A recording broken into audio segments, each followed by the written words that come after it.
First, what I want to do is welcome. Thank you for welcoming me to Griftbusters. I love the Griftbusters. Here we are, Griftbusters. Welcome to the Griftbusters. I want to welcome everyone to another episode of Griftbusters. Who's your favorite president? Nisara Jasara. I believe there was a Jasara's Pizza. I loved it. Used to be, I believe, right outside of Baltimore. Jasara's Pizza. Delicious. Delicious. Very thin crust. Very thin crust. Well, M. Seeker is a very good friend of mine. So I would believe that anything that happened to M. Seeker would happen to a person that did something to M. Seeker, figuratively speaking, of course. Because I'm your favorite president. Welcome to another episode of Griftbusters. Let me introduce you to the boys. On the bass, just kidding. This evening, your host, the Veritas Machine, my friend Tony. Next, we've got, from across the pond, just Tiz. Next, rounding the bases, Will from Cold Beer Confessional. I love Cold Beer Confessional. I don't drink cold beer, but I like it when people do. I think it gives them a good, very nice spirits for the beers. American beers, please. I believe Will likes a Pabst Blue Ribbon. A Pabst Blue... I believe Will likes a Pabst Blue Ribbon. Cold Beer Confessional. Can we send him a truckload of Pabst Blue Ribbon for me? And last but not least, M, the Seeker. That's right. M, indeed. Welcome once again to Griftbusters. Today we're going to be covering some grifts. We're going to bust them. We're going to bust them real good. And then what I'm going to do is I'm going to give all of the British grifters special presidential tea bags. I have one especially for Charlie. Charlie, I've got a presidential tea bag for you. Charlie Tuna, I like to call him. Because I understand that's what he smells like, is a big, fat, greasy tuna. That's been left out in the sun for a couple of days because, of course, I love a good sashimi. As you can see, I've lost a couple of pounds. I've been on the golf course. I believe we're going to be landing soon. I want to thank everybody, my fellow Americans, for coming out. Make sure you follow, subscribe, like, and make sure you follow me at The Bearded Trump on Instagrams. I will be making some appearances. Fear not, my fellow Americans. We're going to kick their ass. Trust me.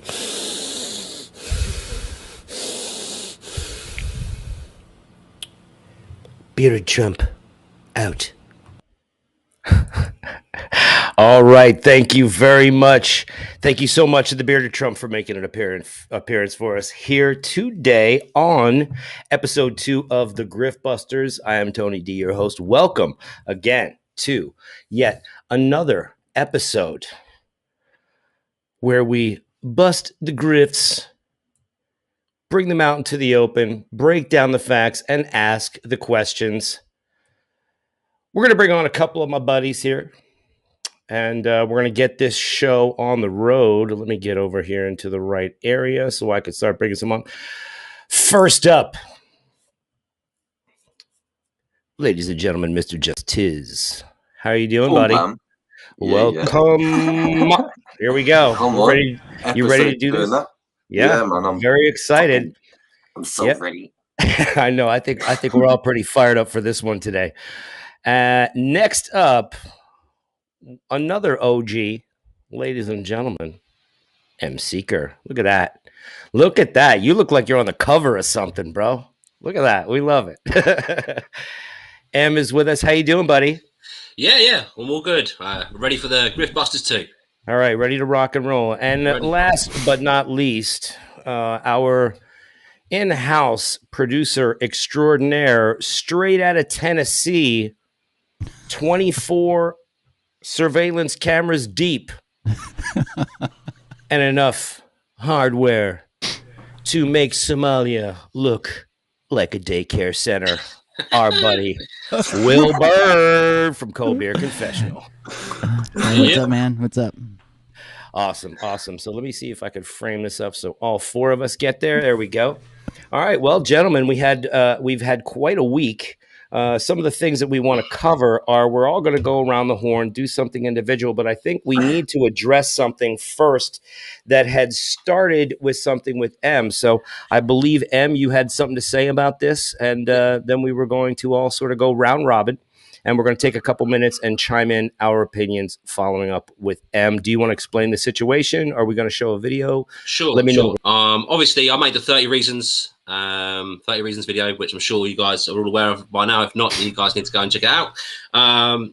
Charlie made some statements after that. And so basically, recently, I've brought another video. We've been doing the Griftbusters, and Charlie has been, well, promoting us, I suppose, but also giving us some threats, which is very idiotic of himself. So let's recap on the story, and we'll start with what he said after 30 Reasons to his private WhatsApp group. The onslaught that's against us all. I've just learned from previous. Hold on just a second. I messed up. That was my fault. I don't think I clicked share the audio. It's all good. We're live. We're raw here. I heard it. Raw. Oh, you can hear. Okay, let's go. This experience is not to respond, because that's all they want is a response. I know the truth, and what they're trying to do is trying to provoke a reaction. This particular guy came on my show about a year ago when I started. Turns out he's an ex-police officer. He was removed from the police force for falsifying documents. He's just a little worm, but he's desperate for a response, so I'm not even going to bother to respond. I'm telling you all, I'm absolutely fine. I'm really happy. Things are really good, and we're coming into an exciting week. Stay positive and don't let these horrible little trolls destroy our lives. Destroy our lives. The best thing is to rise above them and just not respond to them. Not give them any response whatsoever, and then they'll just die. Because they thrive. They thrive on people responding. So first of all, you make up a fabricated story to try and discredit me, saying that I was a disgraced police officer. And you ask your followers to pay me no attention and to not look at the content and to not comment on it, not talk about it. It's damage control, trying to discredit me. And there's nothing to it. So where was the proof of this, Charlie? Of course, it wasn't true. And then you would go on to change your story. So next, with the latest video I brought out, you had a different story. I got a load of messages this morning saying, do you know that this M Truth Seeker has been attacking you? I said, yeah. But to me, it just shows that we're over the target. Yeah. Because the woman that I interviewed that claimed that she was trafficked. When I very first saw you, Charlie, I swore I knew you. And then I heard you talk.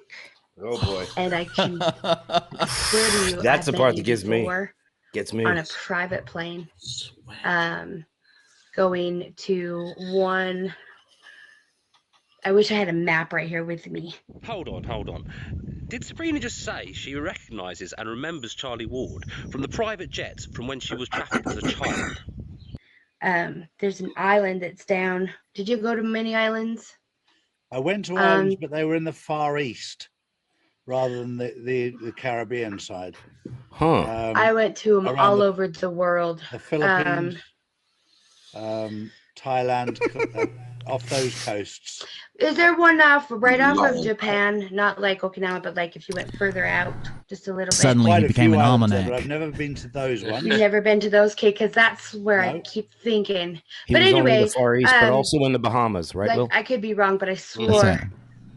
I swear it. But anyway. Swear it. Mm-hmm. I don't know if she was trafficked or not, but she reckons that she saw me on a plane 25 years ago. She never said that. Can you tell me something?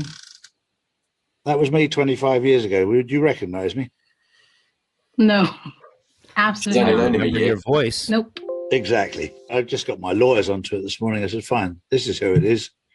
This is where he lives. He doesn't even know that we know where he lives. He'll shit himself when he finds out that we know where he lives. But I've got some of the top lawyers in the UK that of course, mate. pay him a little visit soon. Wanker. And so now you're saying that lawyers are going to be knocking at my door. However, you soon thought about this afterwards. You know, you've told the world, oh, lawyers are going to be knocking on his door. We know where he lives, etc. And you thought about it afterwards, of course, and thought, well, hang on a minute, this is not true, and it's not going to stop him. There's no legal recourse because literally I'm just showing the things that you're saying. So what do you do next? That you say that we're deep state and that you can't touch us. You can't touch us legally. So instead, you're going to try and incite people to come to our doorstep. We now know who the trolls really are, and they're all funded by the Secret Service. So what? So then Wait a minute. That gave us another problem with our legal team. Because if you go to the police and report them, they're in the same swamp. That's right. So you can't go to the police. And my lawyer said even the judges are corrupt too. We know that with the Supreme Court in America. So there was a suggestion that myself, Dave Mahoney and Lee Dawson go knock on their door and just introduce ourselves and see what they have to say. Oh, yeah. And read them the Riot Act about behaviour. But at the end of the day, they're just pawns. That's all they are. They're paid prostitutes by the deep state. Porn? And we could very easily go out publicly. Do we have a fourth paycheck coming from Secret Service? Publicly. But we're just discussing with legal teams at the moment the right way to handle them, to make them realise you can't go he doesn't have a fucking clue and create a load of stories and twist what people say. Claire, who I work very closely with as well. Again? No, I'll ask you later. Her and I did some research, and we found out in no time at all that the four main trolls that are trolling us are all paid for by MI5 and MI6 in the UK. Of course. So the minute you know that, you know that these are just little guinea pigs. These are out of work little bastards who are trying to create a name for themselves, being funded for by the deep state and the cabal. Keep it coming. But what it does mean is we now have a decision to make. Because there's no point us going to the police because they're all in the same bed. And if it goes to court, family have arrangements to make. Did you see these, Will? Because I have. Everyone going to court, of course. Our options are basically to name them. Oh, really? Their real names rather than their fake names. You threatening to dox us? That's criminal. Or for myself, Dawson and Mahoney to rock up at their house and just have a face-to-face with them and see what they've got to say for themselves. What are you really saying? You couldn't paint more of a picture of like a mob boss with henchmen behind him. If you tried, they're outside of MI6. Teach them the rules of life. That you don't put out lies and bullshit about people, even if somebody is paying you to do it, because we know who their paymaster is. We now have the evidence. We've got the we've actually got the paper trail. Do you really? That we're all I would like to see that. Paid by the MI6, and it's brilliant. You say that you've got a paper trail, so I can't wait for you to show us that evidence, fabricated. You are, a gold medal winning, champion, trophy holding, record scoring Muppet, mate. Because we've got some clever people behind the scenes. So we have the paper trail of who's involved, and we got the paper trail of the. They've got people that are so clever he doesn't understand. They've been paid basic for doing concepts of we've got everything we need. It's a question now of how we go about it. It's like holding 2 or 3 aces in your hand and thinking, try not to curse, boys. And that's where we're at right now. But is it really ball really poo? exciting? This is ball poo. No, and I think I'm really glad you addressed it like that, Charlie. We all love you. And what how you deal with everything is just. She's one of the cuter ones, I gotta say. For myself, how we deal with everything was dignity. Dawson and Mahoney a little disappointed she's on the wrong team. Have a face-to-face with them and see what they've got to say for themselves. How you deal with things is with dignity, she says. And teach them the rules of life. Amazing way you're dealing with it, Charlie. Amazing. You're going to learn the rules of something. Amazing. There's a small disclaimer. I don't know but I've been trolled along with Claire and the last one. A few others. We've got 3 or 4 trolls who've been after us and saying I'm a paedophile and saying all this kind of rubbish, absolute garbage. And we got some very, very good people who work on the inside, who've done some research, and you'll never guess. All 4 of the trolls that we've now found out their names and addresses where they live. They're all paid for by MI5, MI6, and the deep state. They're all funded by them. So it just goes to show. So because they're paid for by MI5 and MI6. There's no point going to the police to complain. because they're all in the same bed. Of course. And you can't go to the courts because they're in the same bed. So there's other options open to us, like publishing their address. You what? And will you? Like what? Who knows? Somebody might. Somebody might. Well, yeah. even if somebody just knocks up at their door. I mean, That's just to introduce them to the fear of God. You know, how you deal with Yeah, everything with dignity. The fear of God, huh? You've got to defend yourself, Charlie. Do you think if we were MI5 or MI6, we would be able to get our address? As Vladimir Putin rightly says, it's not our job to judge you. It's our job to send you to a man who will. Exactly. Really? Why don't you turn up at their door, Charlie? You and Lee Dawson and some of your very. I would love to. Wouldn't it? That would it'd be quite good fun, actually. Well, that's all. Don't mind me. I was just taking care Will, of the paperwork. what are you doing, Will? Yeah, Will. Charlie. You're not supposed to show anybody what that, you Will. said. I heard what the females said. I would advise you not to. Okay, I don't want to say I'm crazy, but I have 26 security cameras and enough hardware to make Somalia look like a kid's playing in a sandbox. Okay, now you do you. I know you're just Charlie and you're not the Messiah, but I also know that you feel like you're some type of god and you're untouchable. Let me tell you something, Charlie. Don't push me till I touch you. Don't push me till I touch you. Hypothetically, your future orphans will hate me, but that's all I got. Let's let him finish his grift.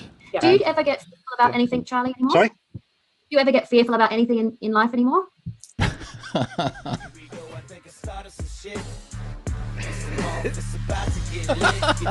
Because you know what it is. You know what it is.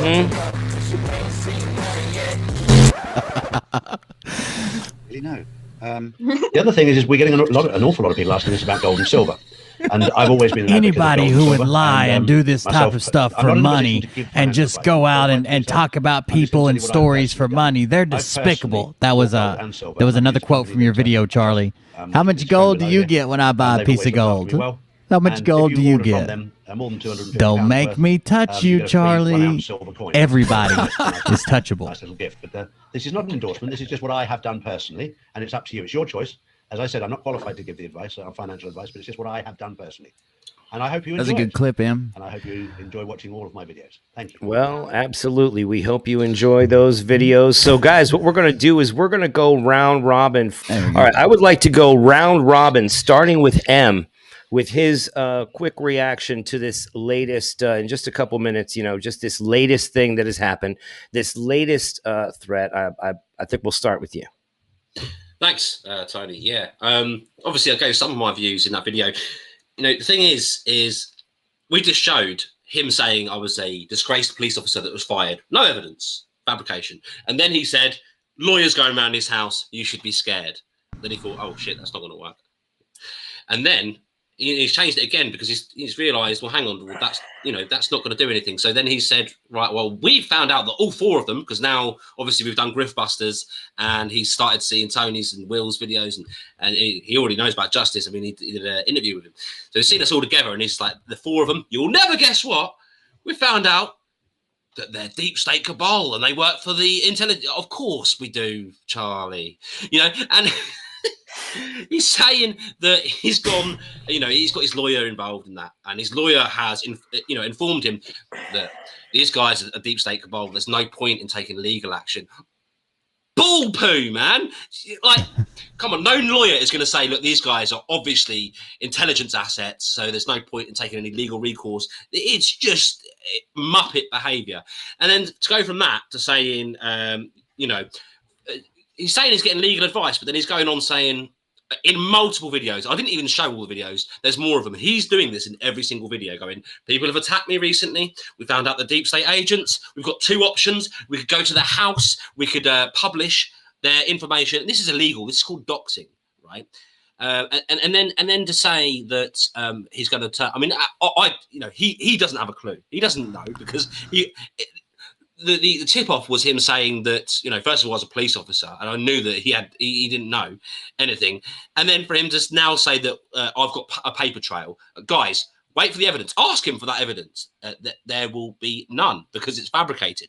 So what I'm trying to say is if he had legal, if he was getting legal advice, I'm sure he's not, because they would say, do not go on camera and say that you might turn up and bring the boys round like you did with Rice Crypto or Rice TV, because that will surely implicate you if anything happens. You know, anyone turns up at my doorstep, which is not going to happen. If that did happen, right? You know, what's going to, you've just put out to the world multiple times on multiple streams to everyone that you want people to turn up, and you know, and that's not very Christian Jesus loves you behavior, Charlie.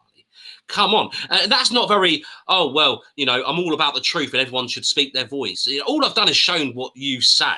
So if you you know, if you're not worried, if it's all a bunch of, you know, whatever, then why are you going for these lengths? Why are you mentioning every video? I mean, you are rattled, mate. And you are rattled because I've asked some very good questions on your questionable words. It is so questionable. I mean, anyone that sees my videos will go, oh, hang on a minute. That's pretty damning stuff. Like, how can you talk about that? Right. So my reasoning would be that he's not getting any legal advice here. They would tell him, do not talk about them on camera. And he's gone and done that in everyone. The reason why is he's trying to incite a reaction, not from any legal recourse, not from any, he's trying to incite a reaction from his 11 million followers, right? And guys, everyone that's watching this stream is watching it for a reason. We know that people are wising up to him. And, you know, 2 more months, and you know, with nothing happening, I'll talk about this later, but with Mental March over, people are going to start dropping like flies from actually believing all this stuff we say. This is just more lies, more lies. Very true. Very true. Well said, M. Let's go over to Tiz. Tiz, what is your reaction from now being involved? You are Secret Service. You are MI5. You are MI6. You are my deep state brother. I just want you to know, all of you guys, we have to keep this deep state going. How are we going to do it? What do you think, Tiz? Mate, honestly, it's mental. There are so many contradictions just in the basic logic of the situation, right? So he started off with the voice note in his private group where he said, don't address this, don't watch the videos. After that, he's had to continue addressing it and continue to talk about the videos because the questions that are being asked of him are so pertinent. So he's had to carry on doing that. Then you've got the legal side of things. You know, if he was getting legal advice, like M says, they would advise him about doxing, they would advise him about the threats, and they would advise him again about the defamation of character. Again, a very serious thing. You know, you can't come to your allegedly 10 million followers, which we know is probably, you know, a couple tens of thousands or whatever, maybe even 100,000, right? But you're going to these people that have this cult following mind state and telling them that us four work for the intelligence services. That directly puts our lives in danger to these people that would want to get rid of intelligence service assets. So if they're in the belief that we are intelligence service assets, then that's not really a great thing. Thirdly, he knows about me and M for sure from way back, because like we interviewed him months and months and months ago. And during that whole thing, just only 4. 4, yeah, well, not a year ago, only 4 months and months and months. So, but actually 5 now, but yeah. I had that whole thing with David Mahoney, where he said I had a jihadi beard, a jihadi terrorist Muslim beard, and started getting all funny with me and making sly little threats and that. And I said to him in the video, if you want to do a charity boxing match and you're coming to England or anything like that, bro, holler me. Do you know? Even Charles Ward, right? He knows Lee Hemington. If they want my address, holler me. I dare any of you to come to my door. I dare you. Email me, and I will email you my stuff. And if you want to dox and get yourself in shit that way, then carry on. It's you lot are fools, man. It's unbelievable. There is just no sense in this narrative at all. But making threats like that numerous times. Who do you? Oh, I don't know who he thinks he is, mate. I'll crack your skull, bro. It's not even a threat. That's a promise. If you come to like in a video game, right? Like in a video game, yeah, in a video game, mate. like figuratively, Yeah. Hypothetically. Yeah, it's all hypothetical. All of this, of course. All this is hypothetical and hyperbole. This is parody And obviously, we do not want to have anyone. None of us have any interest in doing any harm to anyone else, or until or unless. Okay, and Exactly. that means if we have to defend ourselves, we shall. So let's move on. Are you done, Tiz? Yeah, man. You good? let's move it on up to another brick. Will. Yeah, I Tell knew me what what Tiz was you done think. when he lit up. Your head hearing this must have gone to freaking over like pinball tilt mode.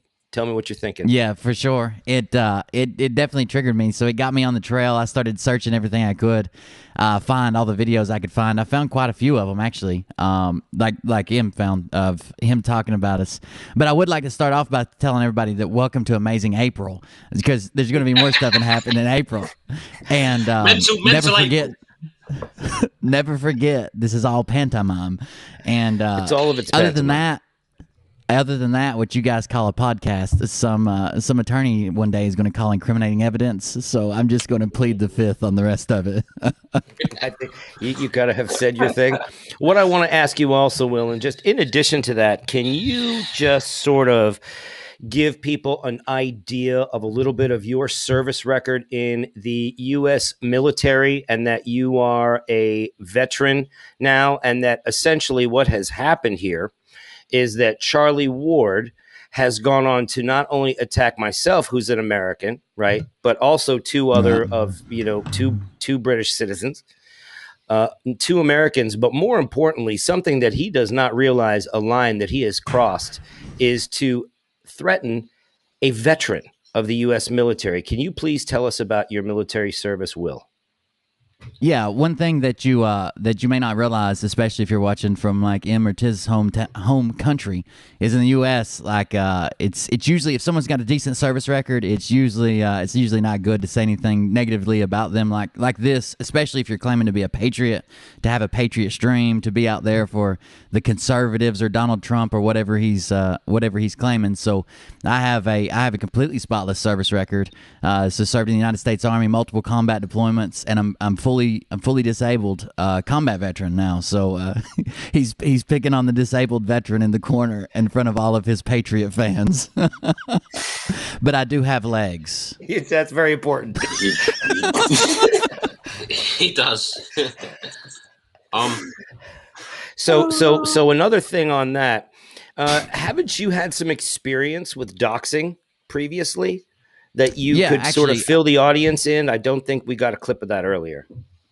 So I was just sitting in my house one day, and I hadn't even been watching the news in the last few days, and I got a letter from the Department of Defense that one of their computer systems had been hacked, and my medical records, my family's name and social security numbers and birth dates, my home address, telephone numbers, even my parents from a security background check, all that stuff had been leaked to ISIS overseas. Some hacker had gotten a hold of it and leaked it to the Islamic State, and we were warned to look out for lone wolf attacks.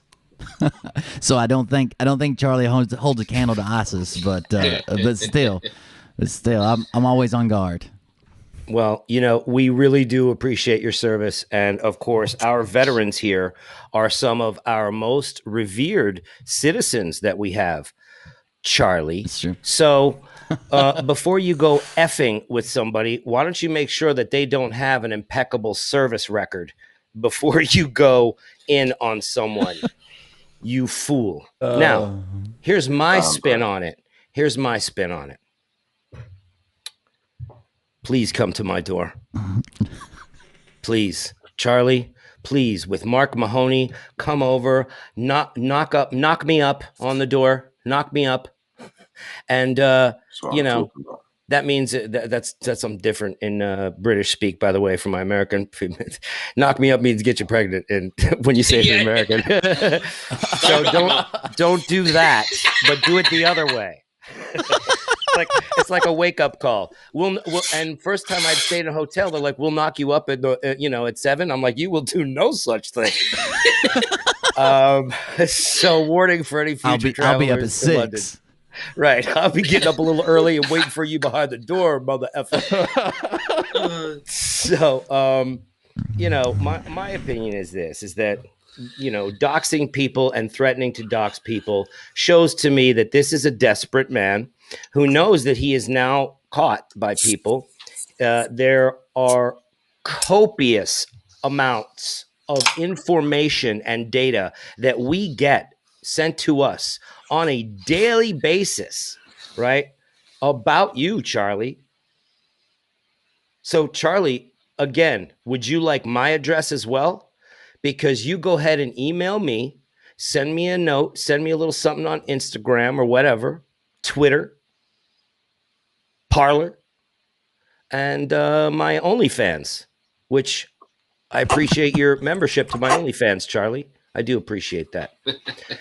But threatening Americans is not going to age well. Threatening an American veteran is certainly not going to age well. People will find out about this. People will know about this, Charlie. And guess what? There's nothing that you're going to do to stop us from making videos. Now we're just going to turn up the heat, bro.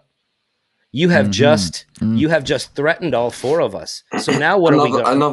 Another blatant contradiction as well just popped into my head, right? If we were MI5, MI6 agents, do you think he'd have the ability to get our addresses? And even if he could, would that not have the most serious repercussions if he were to publish? Exactly. To expose the British intelligence and American intelligence assets that we are, by the way, is also illegal. I think look at the Valerie Plame story. This proves that Charlie's working with ISIS, allegedly. Allegedly. This is a theory, just a theory. But I will tell you right now, for anyone to sit there and call me a British intelligence asset, you are a freaking bozo. All right, you are a clown, son. And first of all, I would like to invite you to my place because I will give you a sovereign American teabag greeting.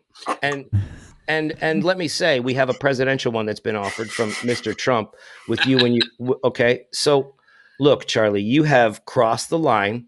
You have now threatened to dox us. Anybody now involved with Charlie Ward is complicit in the threatening of American military veterans. That includes a list that we are on today. You said something about Will's military service. I've got a short video on that. Someone that was misleading people about Will. Will, can you bring up number 6? Number 6, sure.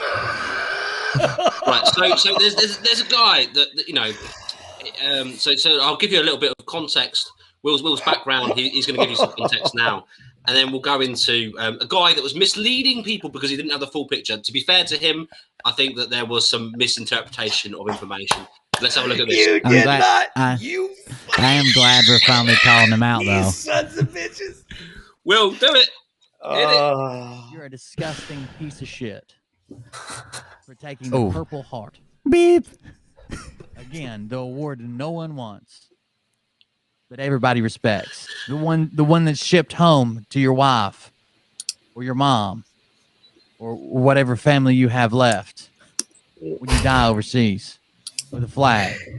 The Purple Heart, and relating it to a channel violating terms of service on the fucking internet. We put together the Patriot Street Fighter. Okay, so now digital Tony's Purple Heart, and so we're going to be sending Will to LT. Talking about Scott. And let me just say to Unifier, watch what a veteran says about your buddy. You're taking the side of this bozo Scott McKay. He is a bozo over a veteran who served our country. Did you serve in the military, Unifier? Did you serve in the military? I love this, and I love you, Tony, man. This is just to share the in-joke. I'm sticking up for my buddy, okay? Yeah, you are, man. Big props. I appreciate it. I hope you do the same for me. Bad, no legs. Purple Heart. He wants to get LT so he can put it up on his website. A Marine. Because he went down in this digital war. Went down. Now, we're talking about soldiers losing life, limb, taking rounds and shrapnel people that I served with never coming back home again. Listen very carefully. Or coming back home limbless, or with traumatizing PTSD, scars, wounds, almost dying on the battlefield, blood transfusions. Like, you're talking about having your YouTube channel removed for violation of terms of service. Now, and by the way, might I just remind somebody like Unifier that my buddy Will here, okay? You jackass, you stupid jackass, and I'm gonna curse motherfucker, okay? Will lost his legs. Will lost his legs. The guy who's talking right here with the shades, he lost his legs. Stop it! Stop it! For you. Wait for it. And for me. And for me. He lost his fucking legs. He lost his legs, man. I can't believe you did this. You fuck.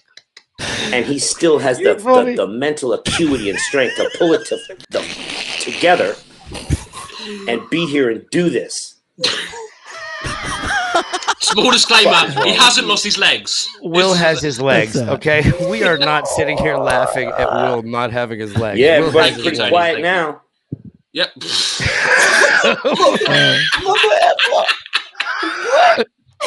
I was upset.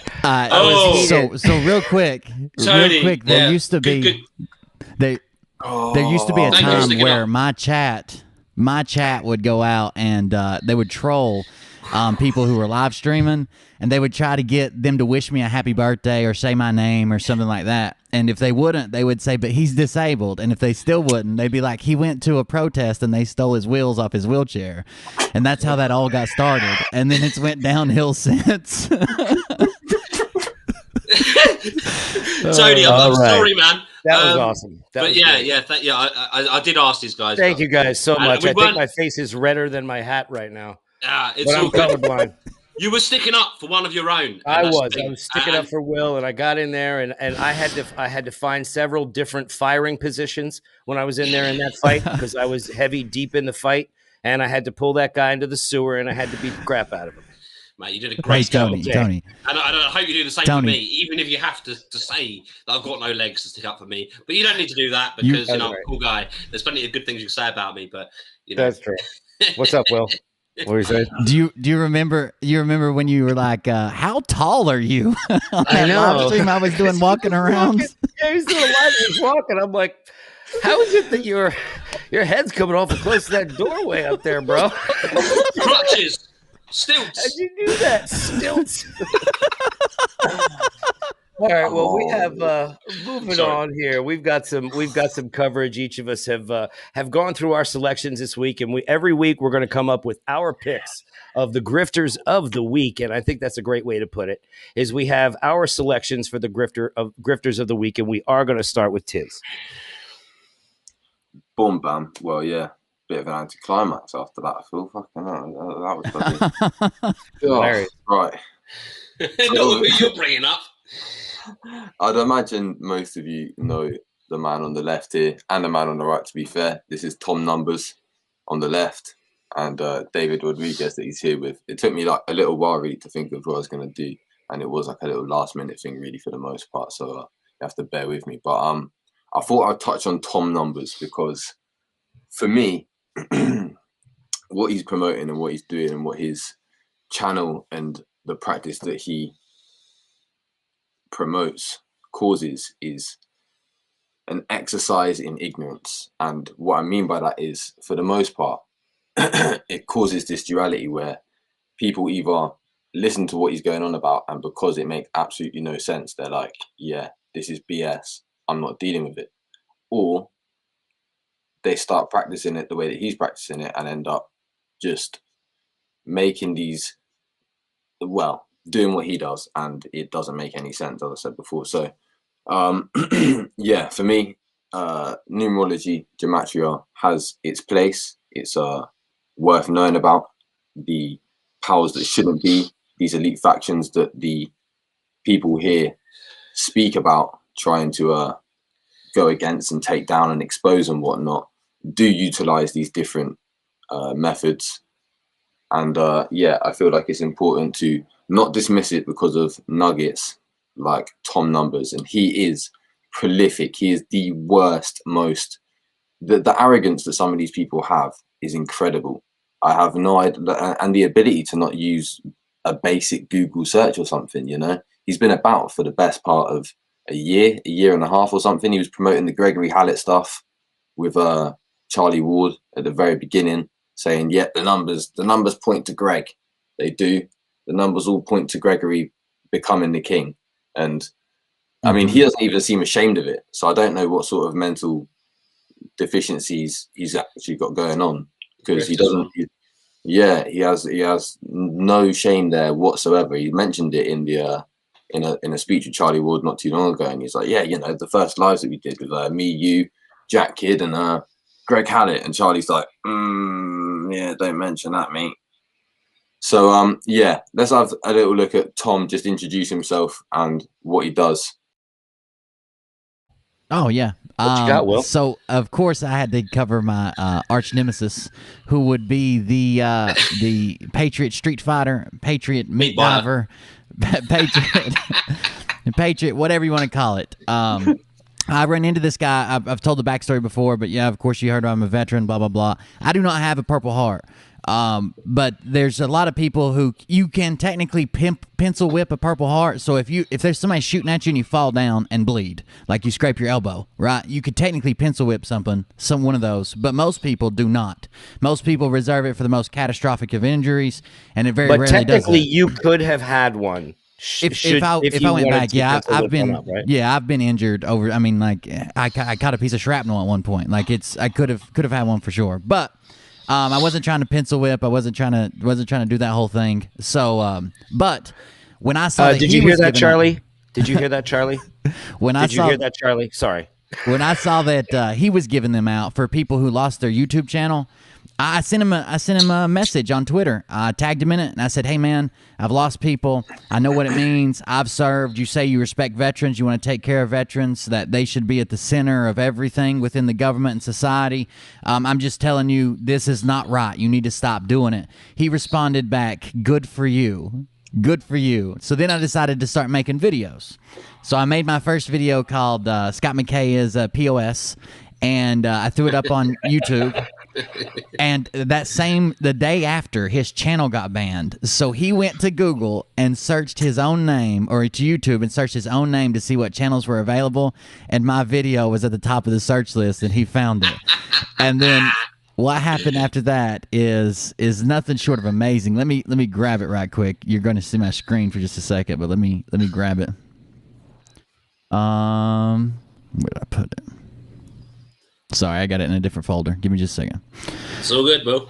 Let's see. Can I just say while you're doing that, Meat Hammer. The Meat Hammer. That's it. You must mention this, Meat Hammer. So we have a current campaign to get as many of the people who we watch, who we mess with, who we talk about, to say the word Meat Hammer or Cold Beer Confessional. And so far, I think I've got seven people to say it unintentionally or by accident. They just accidentally read it in their chat, or it pops up on their screen.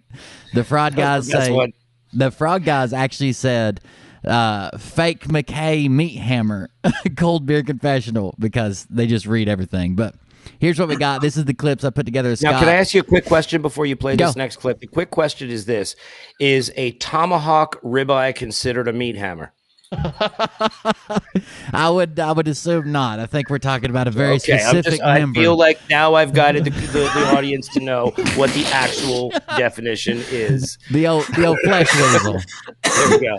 The meat hammer, the flesh weasel, whatever we can slide in there. Now, these clips, the reason I chose these is because not only did he address my videos in them, but this is right after he told his community I was too small to matter, I didn't have enough subs, to not pay attention to me, to not do this, and then he used his community to attack my channel and had to address me. Out of the next 9 videos, he had to address me 5 times, even though I'm so small and I don't make any difference. But he had to bring me up. He can't keep me out of his mouth. Here, check this clip out. get the Navy SEALs, get Recon Marines, Delta Force. Those guys don't like to ever admit it. Air Force Commandos, Rangers. We'll get these guys to come off the bench with their voice, their influence, and the massive respect and reverence that we Americans who didn't serve in the military have for them. And folks ask me all the time, you serve in the military. There was some douchebag, some dime store douchebag. I saw That's this. me. I did a The dime store douchebag. See what channel I can find this douchebag. This guy's a dime store douche, and his you should. I won't even tell you where to go find it because I'm afraid what you guys will throw at this clown. But hammering away on me pretending that I was a war hero in the military that doesn't like the digital Purple Heart. Hey, and I'll concede that digital Purple Heart might be sensitive to some guys. Let somebody else reach out. The digital Purple Heart is for those people whose channels keep going down. They were fighting the digital war. If the digital war is not important, why did Mike General Flynn been very distinct on an army of digital soldiers? Why was our back channel 17 influencer? Why was it so important to create an army of digital soldiers? Look, this is easy. There's no blood on the battlefield. But I can tell you this about if this douchebag happens to see this particular show, you don't have the fork and balls to call out the people on this planet by name and tell them exactly who they are and tell them the rest of the world who they are. You don't have the fork and balls. You don't have the balls because you know there would be a flaming arrow waiting for you somewhere, but you don't have the fork and guts to fight this war on this level. You think that there are people out there that are saying the shit that I'm saying about these people? There may be now, but when I started raining down this kind of hellfire on these people, calling them out by name in the state of Texas, who've been running drugs and trafficking kids for decades, you don't have those guts because you're a pussy. You're a pussy. Oh, no. Wearing aviator glasses in your mother's Aviators. basement. And I won't even give out your dime store handle because that's really pathetic. But so those of you people out there who want to beat up on me about that, you can say whatever the fork you want. The military in this country for decades knows my reference. By the way, you want to check the Pentagon records? I got letters from Guy Vanderjack, Armed Services Committee Chairman in the House of Representatives, that actually had written me letters explaining to me why they massively cut the budgets and I lost my all but guaranteed slot for Naval or Marine Corps Aviation. How do you like that, chump? Okay, so what do you do? What do you do? You are fighting patriots. You're fighting patriots and taking the real war. No, you did not go there, Scott. That has virtually no subscribers. Fighting patriots. You're attacking anybody out there who's actually doing the heavy lifting that you don't have the balls or heavy the lifting mental firepower to bring to the table because you're a pussy. I'm sorry. That's just a fact. So yeah, do I attack people out there? You bet. You come after me, guess what happens? You're going to get a sledgehammer because we don't have time for your bullshit. Me hammer. All right, so the first part of that clip, there's a bunch of stuff wrong with it. So he called me out. He said he wouldn't mention me, even though he's already sent his chat to attack me. He uses Guy Vanderjack and said that he was head of the Armed Forces Committee in the House, and he has a personal letter from him. That guy's never been on the Armed Forces Committee, much less the chairman of it. So he lied about that. He's trying to recruit Navy SEALs for school board positions because that's what a Navy SEAL wants to do after he gets out of one of the most elite groups of soldiers that we have. He wants to come home and sit at a school board meeting, and then he tells me he's going to give me the sledgehammer, which I'm not gonna lie, I was slightly aroused by afterwards. But do you have more video coming, Will? Yeah. It's okay. 3 segments. I gotta stop on it. No worries. But so when people take my work and they put it out there, that's all I care about. But I will say this: I mean, getting videos up to get a whole lot of hits and to monetize the YouTube channel. He's talking about people that take his content because I don't say the right things. However, these folks can take my videos, put them on their channel. They get a lot of hits and they're making a lot of money on advertising. Yeah, I make none. Right, that's my choice. Shows you what the hypocrisy that comes from YouTube. But here's what I would say to the patriots, the patriots. If you're going to run my videos and you're going to make money on my videos, how about doing the honorable thing? And how about putting the links to Patriot Street Fighter in your description or right on your channel? How about giving a little credit to what we're doing? The reason he wants the links put in and the reason he claims he doesn't make money is because he only makes money from donations on links and selling merch. That's the only ways. He's not monetized, but neither am I. But that's how he makes his money. He wants the links put in if you share any of his content. Over here and mentioning some of the things that we are supporting over here, like Operation Restoration or the Global Unity Bridge or some of these things. Does he have some weird little... Whoa, the general just dropped off. I just noticed. What's that? Does he have some strange little lisp going on or something? I've got him sped up a little bit. He has a slight lisp, I think, but I've got him sped up a little bit so it makes it worse, so I can shorten my segment. So right now he just said, whoa, I think we dropped the general. So he calls his dad the general while he's throwing around all this military lingo. Now he says the reason he did this is because his dad raised him. His dad was in an army. His dad made sergeant. I pulled his records. But his dad made sergeant in the army, and thank you for your service. I've never made fun of your dad, but you call him the general. And he uses more military lingo than I think I ever heard in my entire time in the service, just to convince people that he's somehow associated with it. It's crazy. He's researched that, Yeah. hasn't he? I need to pose as a military, you know. Well, guy. you would think he would research it a little bit better because his shirt he's wearing right now says artillery support, but it's got a tank on it, and he calls it the right tank, and then he says that it's artillery, which it's not, it's mechanized, and then he says that it's firing at the scumbags with napalm, which is not a round you can shoot from a tank. So you think he would do a little bit more research, but we'll see. Failure. Oh my gosh, he said he's firing napalm rounds? Yeah, from an artillery from a tank. Oh, great. Oh, that's fantastic. Yeah. So there he is. Gotcha, Bob. Okay, his dad's back online. The general's I was back. gonna say, what happened? Is this his dad? So On the phone, yeah. yeah, so you're gonna use the material. His dad sets in on every show, and his chat will say, "Where's the general at? We need the general before we can start. We need the." Are you serious? Did the He general just leaves order the phone this? on and he just sits there? And his dad I do doesn't the same speak. thing with my nan. He just says goodbye at the end. His dad supports I'm this not giving stuff. a little credit. His dad's a what? His dad supports this stuff. Yeah, his dad's Scott's 60 something. I don't know. I mean, I'm sure his dad is just kind of on the phone. You know what I mean? His Like, dad's not got to a put new his dad fishing down, boat now but as well. That's it. Over here where it's all made. I mean, people grab the stuff, right? Like I said, I don't care if you're monetizing it, but the decent, There we go. reasonable, polite thing to do would be point people over to our channel. So if they want to come over here, they can. But like I said before, there are patriots and there are patriots, P-A-Y. And look, I think everybody should be able to get paid for their work. It takes a lot of work. I mean, I got some dime store douchebag. I won't even give you his name that has a video that says Scott McKay's a piece of shit. And this guy's actually funny. I look at That's this my clown, safe I'm like, word. wow, he's got his virtual aviator glasses on in his mother's basement, wearing his Keds, or maybe he's wearing saddle shoes with bobby socks. I don't know, but attacking our movement. Again, I beat up on people that say they're patriots, but he was ex-military. I'm stolen valor, I guess, for whatever reason, attacking my dad. Imagine this guy attacking the general, and attacking Dave Scarlett, Pastor Dave Scarlett, and LT, right? Attacking these guys. You can attack me, that's easy. The only problem with attacking me, there's nothing you can say about me that I haven't already said about myself. Big deal. But attacking guys like Dave Scarlett and LT, these are devout Christian men. Both Marines, by the way. Both Marines. I don't know what this guy did, but attacking the general, all that bullshit. So you have these clowns out there, and what do you think he's doing? He's using your movement or me to monetize, to make money. There's some of us out not here monetized. that have not used our channels to make money per click, clickbait or advertising. I knew I would never do it, be able to, because the fact of the matter is they wouldn't monetize me. They just want to shut me down. So if you're going to do that, do the right thing. Push a little credit over here for what people want to find us. Here's where you can find Scott McKay. So I'm flattered that people want to use our work. Great. As I say, keep doing it. But you've got to be reasonable here. Got to be reasonable. Send that money my way. When I see stuff like 9 that. insults, Will. That was 9 insults. Oh in yeah, that, to you. it's always Been a string of counting, Tony. insults. So Yes, I did. of Yeah, course, good on that you. was him again. That's how he weaponizes his chat against me. Is he says I attacked Pastor Dave, I attacked his dad, and I attacked his friend LT, who is a former, basically like a news producer, like for the Marine Corps out of the Philippines. Like he did press releases. That was his job. But I didn't attack any of those people. All I said, the most I've said about any of them is like they should call Scott McKay out too for this Purple Heart stuff. The only person I've centered on is Scott, and it's mostly because I was having a bad day and he said good for you. That's the majority of it. I've got one last clip of Scott to play right quick. And in this one, I think the part that everybody really needs to take away is he's talking about people with purple hearts. They matter.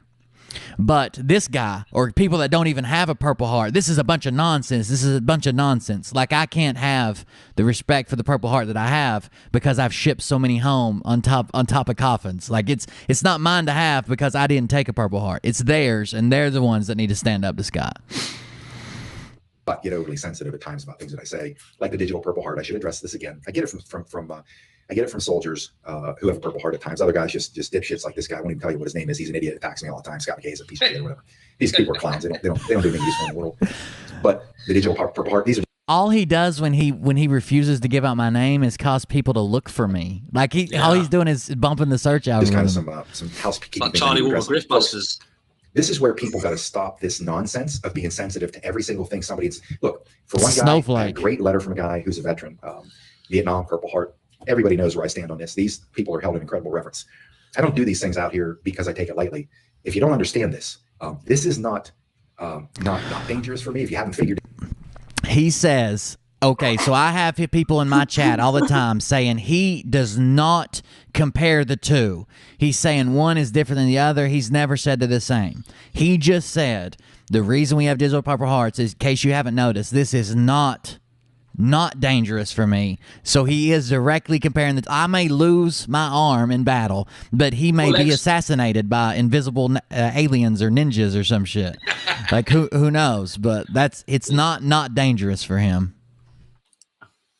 This out by now, the people that I go after, you have any idea what that means? So therefore, people that are overly sensitive about shit that I say, that's our whole problem. Everybody is offended by something, right? Oh, by the way, the people he's going after that he's naming that are trying to kill him is the Bush family and Ted Cruz and people like that. Everybody talks about every day, but because he talks about them with children, he thinks they're coming after him.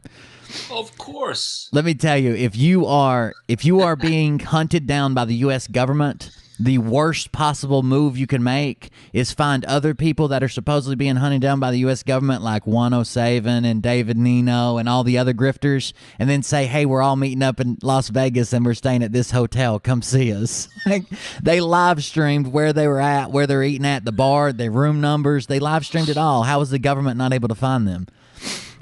We're adults. We're supposed to be grown-ups in this world. At some point, you got to stop focusing on the shit that does not matter. Sensitive about digital Purple Heart. Just about 2 minutes left. That Purple Heart discussion is not an education factor. He's educating. He's educating young kids. No idea what the hell a Purple Heart is. They think it's somebody's heart's purple. Isn't it supposed to be red? Guess what? So it's Scott's place to educate people on what a Purple Heart is. If I went to a middle school kid and I was like, "Do you know what a Purple Heart is?" He'd be like, "What? I thought hearts were red. That's a guy with a purple heart."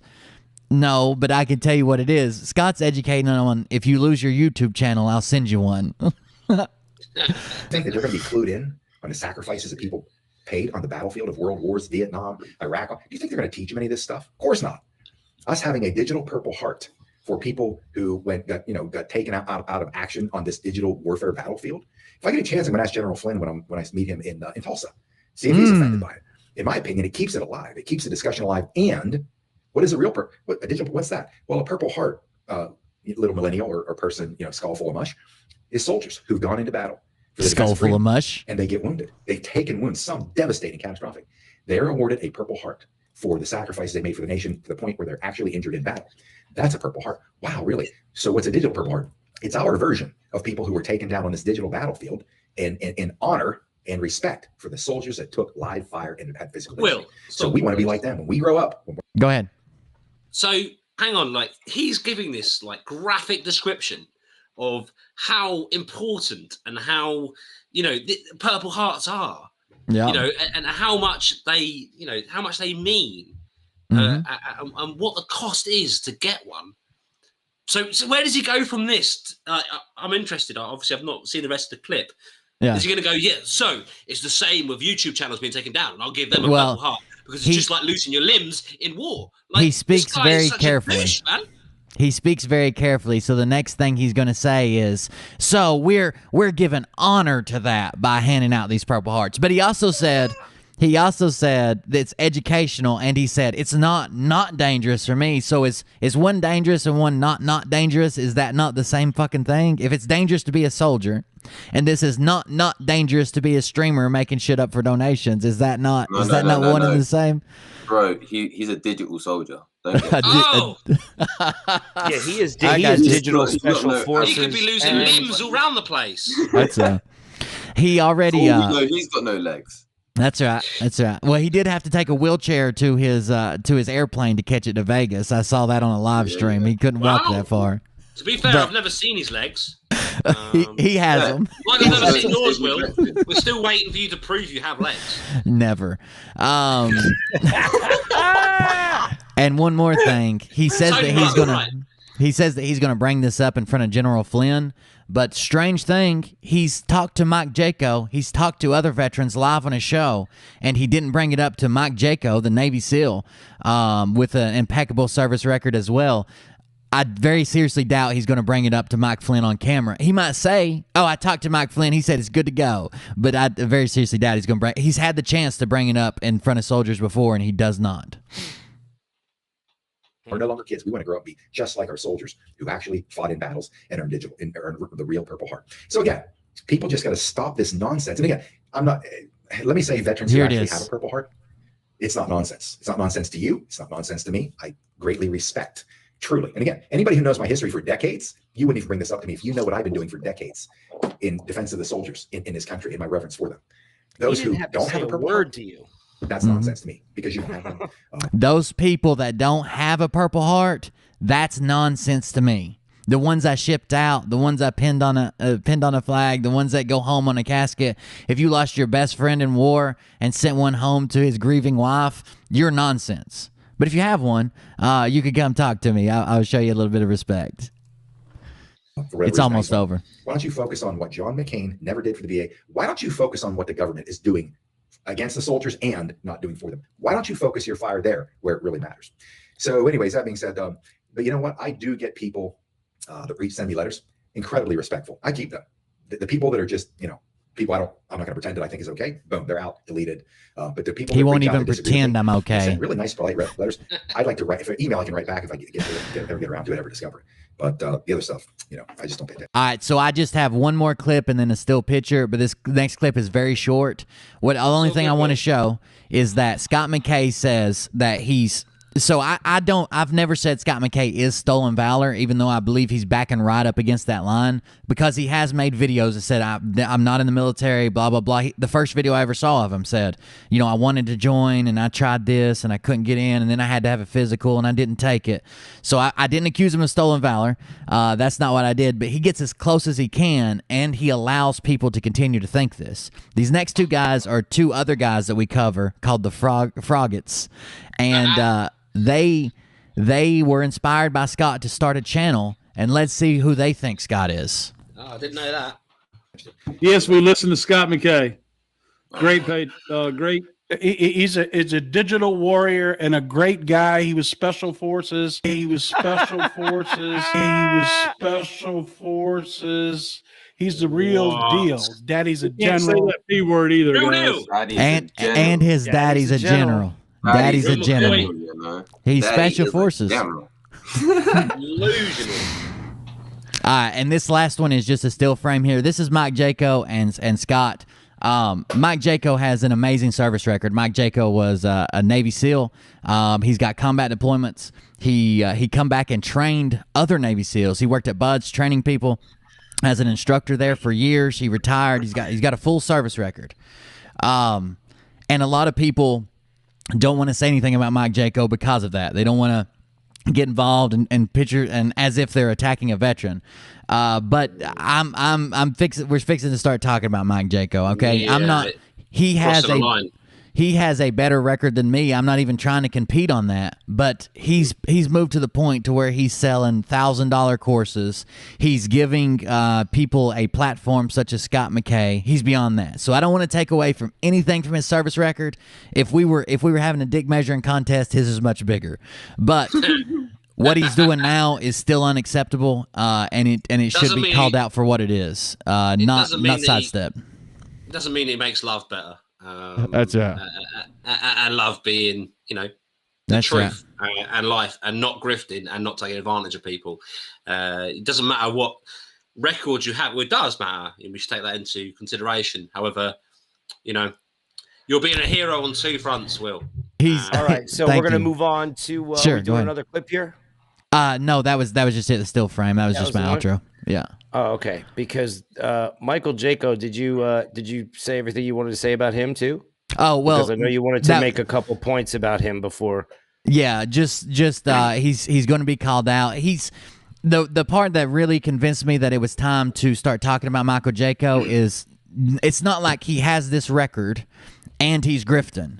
He has this record that he's using to propel his grift and give himself respect in the community. Like, you need to trust me because I'm a Navy SEAL, because I was a Navy SEAL, because I trained these people. I need to do this.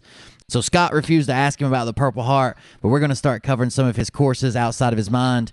And I do believe, I am under the impression from some people that I talked to, that Michael Jaco may just be doing this because of I don't want to diagnose anybody, but I know when I came home, I had a lot of issues with finding something to pour myself into. It's hard to go from combat back into nothing and feeling like you're nobody.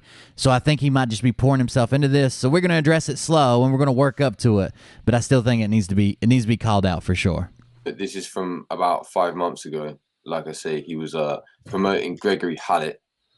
And for me, again, this is important to address just because I feel like here he is just promoting and exercising ignorance. You know, he's either turning people away from this fiercely or indoctrinating them into some messed up false practice. Tiz, before you start, could you just give a quick rundown of who Mr. Hallett is, just briefly, for the people who are new, who may not know? Yeah, so for anyone that doesn't know, you can check mine and M's channel respectively, and we have quite a lot of videos on him. M's went in, he's got hundreds of videos. But basically, he was the man that kickstarted Charles Ward's fame. He was claiming to be the real king, the new king of England. And it went on for months and months. They got loads of money. There was a lot of people that are still involved in these various grifts that were involved in that. He seems to have faded out. And yeah, here we are. So yeah, like I say, you can go back, check. There's so many videos on Greg Hallett, Joseph Gregory Hallett on YouTube. Tiz, we should totally next time on Griftbusters. I know it's an old story for many people. We should totally, we've done so much work on this. We should totally bring it up next time. Me and you. Yeah, we'll definitely have that into one of the segments for sure. Yeah, so that people know what we're talking about when we're referring to that. I mean, it did make Charles Ward famous in a way. You know, it was the start of his fame, at least. Yeah, for real. He had nothing before that other than like a weird sponsorship by a vodka company. Yeah. He was getting like less than 100 views. He should be thanking you guys and sending you money. That's how. Realistically, we're getting enough MI6 monthly, you know. Are you guys working for Charlie? Yeah, that's true. That deep state check is fat. What's that, Will? I said, are you guys the ones working for Charlie on the inside? That's right. That's right. I've noticed a similar accent. You get scored so that Griftbusters gets promotion, and so that Charlie Ward channel gets promotion. This whole thing's going on, and yeah, right. We're making a lot of money off this. That's right. Deep state style. So this, I've always loved Tom Numbers, though. Oh yeah. Yeah, he is an incredible person. You know, he doesn't come across as incompetent, really. You know, he's reasonably well spoken, but the things that he comes out with, jeez Louise. So let's have a look at what he's saying about Gregory Hallett, because again, we're winging it. What's the volume like? Site Club. Pump it up. Numbers. Hopefully this is going to be a quick maximum. episode. It's late in the evening here in England. Is that I've been studying one of President Trump's rallies. I can control it on my end. You're good. You're good. Yeah, that's all you got. Earlier today. And some amazing things have come out. Some of you that follow my work will know where I stand on quite a few things. And those that are new, welcome. Do hit the like and subscribe button, because I do that using the method that he encodes things, which is here we go. Right, so he's going to tell us the method that he encodes what he does. Things, which is I decode the things that President Trump says, and I do that using the method that he encodes things, which is simple gematria, which is adding up the letters in a word and creating a numerical value. Ooh. So, for example, A is the first letter, B is the second letter, C is the third letter, D is the fourth letter, etc., etc. And Simples. If you add up the word Trump, Trump, you'll get man boobs. 88. So that's I mean, you get them titties, boy. So if you add 1 and 2, you get 2 titties. I mean, don't stub your toe. Right. This is exactly what he's been repeating for the whole time he's been on YouTube. Yeah, I was watching him from when he had like 2,000 subscribers. He's now on 20 odd, and it was only a couple months ago about around about the inauguration time when he was on about 14k. So he's grown quite a lot since then. Do you know what I mean? People are still latching onto this and lapping it up, right? And he's been spouting the same stuff. You know how Charlie comes on and he's like, yeah, so 6 years ago I was sat on the plane, and he just does it over and over and over again. This is exactly the same thing that he does. He goes, yeah, I decode stuff using the method that Trump uses. Now, in his whole time, he has never given us any sort of evidence that Trump knows anything about this. He's just made that up. There's no correlation between what Trump does or says and this crazy thing that he does. It doesn't. There's no correlation. That, you know. So being familiar with slightly familiar with the numbers and gematria and stuff as you are. So you said earlier that this guy is like just total chicanery.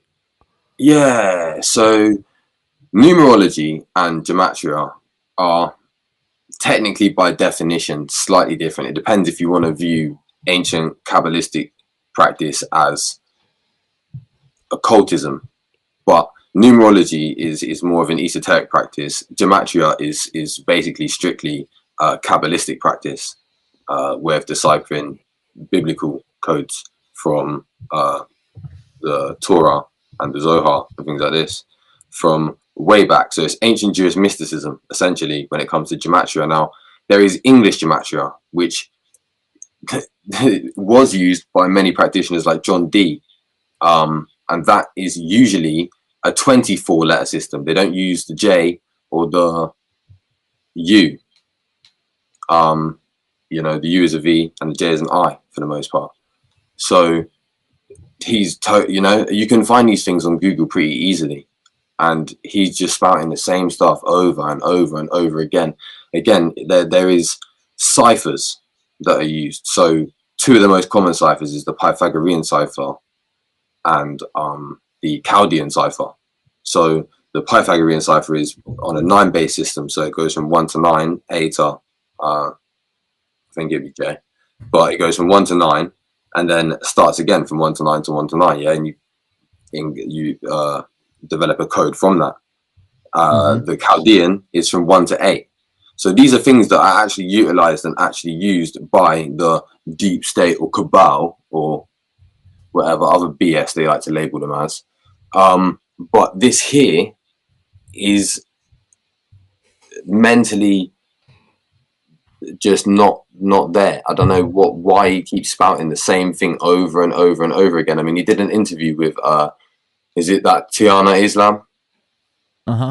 And yeah, she actually semi gets it, and he just sort of sat there like, like, damn, she knows more than me. It was a bit mad, but let's carry on here and just see what he's saying. But like I say, there is no evidence that Trump uses this.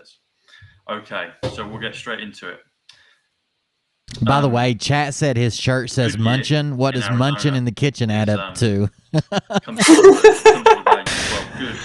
Man boobs again. 41 is he stepping on the other one? And also the value for alien. Yeah. Got it tucked in his sock. 41 plus 49 comes to 90. Incidentally, 49 is the same as XLM. But 41 plus 49 comes to 90. And 90, the word 90, N-I-N. I'd like to know what he's looking at, whether he's got this on like a little, which is the little notebook, or he's just same value for Stellar, which is interesting. So pulling this out thin air. But let's go back to this. This is the real juicy stuff. So 90 plus 27. 27 is the mark, is the number for kingship, Egyptian Trinity Templar kingship that Joseph Gregory Hallett, or Greg, taught me. He was the gentleman that spoke to me and taught me that. Oh, wow. I'm thankful for that, Greg. And if you're listening. Well. What? Oh, I said we was going to wing it in it, and like, this is, yeah, I'm kind of glad we did now, because I've never seen that before. You know, getting taught mystical numbers by Greg and just running with them like it's gospel. Mental. Egyptian, what did he say? Egyptian kingship Trinity number 27. Wow. Man. Crazy. But basically what he does, yeah, is that really puts a whole new paint job on things. That it certainly does. That's, you know, that he's discredits himself every time he goes on camera anyway, but that just encapsulates the stupidity here. But basically, right, his whole thing is to use this exact same cipher every time, apparently not be able to use Google properly and, you know, do any sort of research as to what actually gematria or numerology is, or find out any sort of ciphers. Because even in the most basic of, you know, Jewish, when Jewish children learn about gematria, there are things called cover ciphers.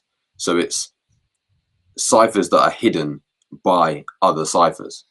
So it gets complex even at the base level, but it's not, you know, impossible to learn, and it's worth looking at. But this guy comes with the exact same cipher every time. It's 1 to 26, A to Z, which, if you know, logically, again, if you were the deep state cabal, if you look back at the great Joseph Gregory Hallett videos, it's the same cipher that Lee Dawson and David Mahoney used to decode the bottle in the Hidden King 4, I think it was, right? So they are all claiming that the deep state, the cabal, these, you know, elite, high-ranking occultist factions, these people at the top of the pyramid are only using the 1 A to Z 26 letter cipher, which I wouldn't even call a cipher. Mark himself said it, referred to it as a standard English ordinal cipher. So big up to him for giving my man some credit, but I wouldn't even call it a cipher. You know, it's a correlation between the letters of the alphabet and their position to in relation to numerical order. You know, it's not actually a cipher as such, but he adds up these things and then just connects the words to other words with the same value. So obviously this practice can be extremely one-sided if you're just looking at certain good words or whatever, but I can guarantee you can make, you know, Tom numbers add up to some extremely nefarious things if you wanted to in this ridiculous cipher of his. But yeah, this changes it. Should we carry on watching this for a second and see what he's saying? Or yeah, let's see what he's saying. It's coming. But when you add 90 plus 27, you get 117, which is 11/7, which is November 7th. And I said last week with Charlie and Anna that that's reset day. Didn't happen. Works that out to be, but there's many other reasons for that. Yeah. So watch this space, people. Okay. I mean, again, these people, and they're so broad. He'll just be like, yeah, well, every day resets, doesn't it? It's a new day. The other thing about this is that's what. Oh, sorry, I should have said is AZ. So Arizona, the abbreviation for Arizona is AZ.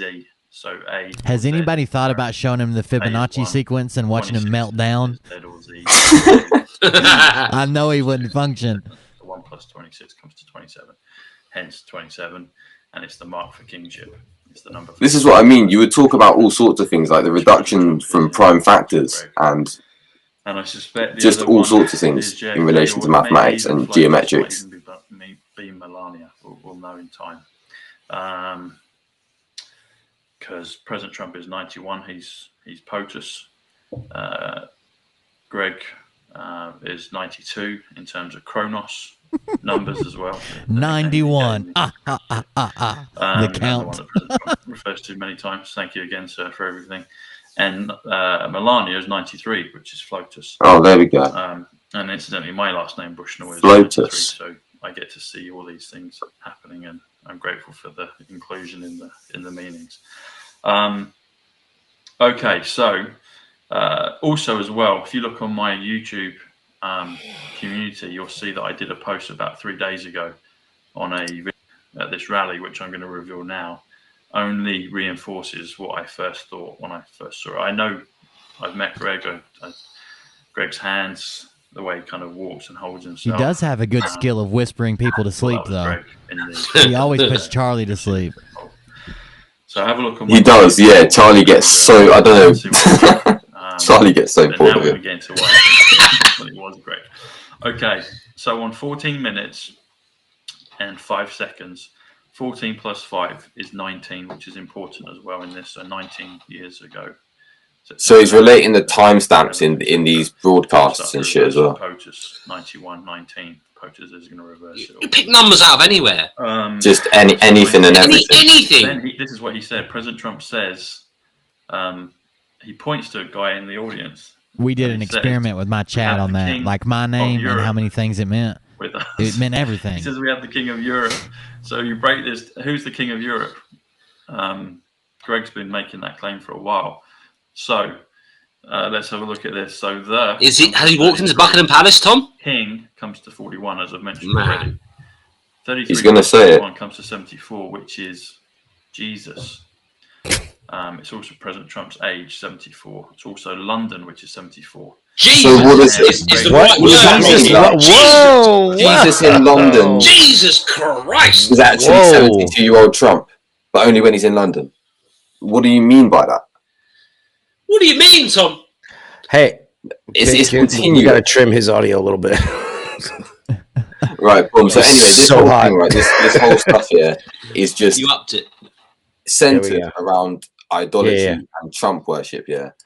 So boom. Just the title. Donald Trump is Jesus Christ. Oh, I've seen that shit. Yeah. Is this Tom Numbers page? I watched him. What? I watched him tell Charlie Ward that. How is this acceptable? I'm sorry. I watched him tell Charlie Ward that the newspaper that day said, the headline said, Trump acquitted. And if you add that up, that equals whatever it equals. And the same thing is Jesus of Nazareth. So doesn't that mean that Trump is Jesus of Nazareth? Like, the man's lost it. He's lost it. I believe he's from New York. Hey, you're North guy. Let me tell you something over there. Wow. I don't know why he does this, and I don't know. 10,000 views, you know? There's 10,000 people. Oh, how many comments on that? How many comments on that thing? There is 442.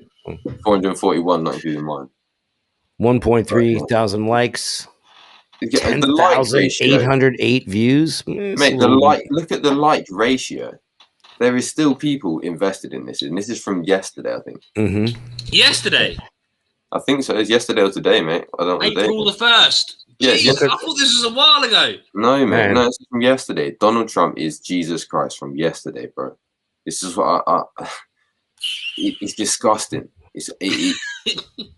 I'm all for free speech and doing what you want and all of this, yeah, but there are certain things that should not be allowed on the internet. There are certain people's parents you should tell them, no, they should be informed. No, little man. They should be Come informed. away from the web. But please come and pick your child up. He's running amok on the internet. There needs to be some discipline. There has to be some discipline here. This is what happens when people are just allowed to just run amok. So does he say something else on this tape, or is this his conclusion of coming to these? Good afternoon. Someone called Tom's parents. Sydney Bushnell. I don't know, man. Numbers here from Sight Club. I'm here in Regent's Park. Just spying on some kids. Garden, St John's Lodge again. Trying to find a quiet spot. It's quite busy today with people. So today is the 1st of April. Or if he comes up and starts adding my kids' hairs or some shit, I'm not going to know. Comes to first. No, it's got like 150 million follicles, mate. It's like a 15D. So some things have come to mind. It's Easter. We've got the Easter holidays coming up. Now, he's out of breath already. I'm going to say it quite clearly today. And I'm going to ask you a question. I've taken 3 steps. In the video that I was going to play, I got the interview from Charlie Ward, a guy called Alex Reed, who went out with Katie Price, she's the old glamour model here. And Tom Numbers, I remember her from the MySpace days. Yeah. True that. True that. Like, yeah. So I do, like, you know, personal coaching, like mental health coaching, confidence coaching. And Alex is like, right. He's like, yeah. And I was also involved in football. And you should see the dude's face. He's just like, what part of football were you possibly involved in? Like, what? What were you doing? The lino that just stands there. Jesus Christ. Is he the one that has come back to save the world? Whether you believe in reincarnation or resurrection or anything else you want to call it, Is he the one that has been called and foreordained to come and do this? My unequivocal answer to that is yes. And I'm going to explain why through the numbers. So, but to me as well, it's like any of these people that are saying it will be biblical don't ever seem to have an answer to what part of the Bible they're referencing. Or a Bible, perhaps. You know, like, I'm confused. If we're going into this golden age and everything's going to be good and it's all sweet and that, don't worry, everything's covered. Get the popcorn. Trump's got us. Everything is calm. What part of the Bible are we reading? I'm just so confused about this whole narrative. But none of them seem to have an answer. None of it. It's madness. So, like you say, I feel like they must be at the very least inadvertently doing that. Do you know what I mean? It's craziness. Donald Trump comes from a line of Christ. So his father's middle name was Christ. It was Frederick Christ Trump. That doesn't. Frederick. His grandmother, Mary. I think that's actually true. You know.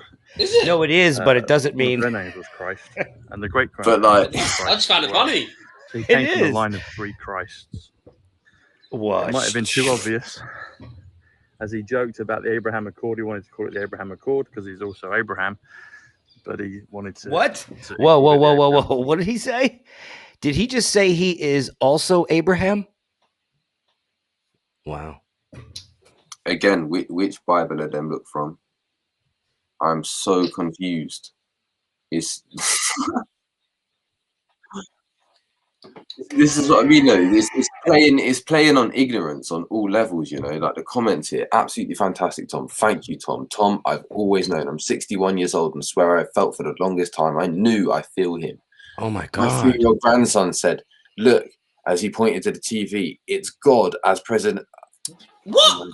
Thank you, Tom. It's my birthday. These aren't made up either. You know, there's plenty of people that have agents and you know infiltrated comment sections and that, but these are real life testimonies. Yeah.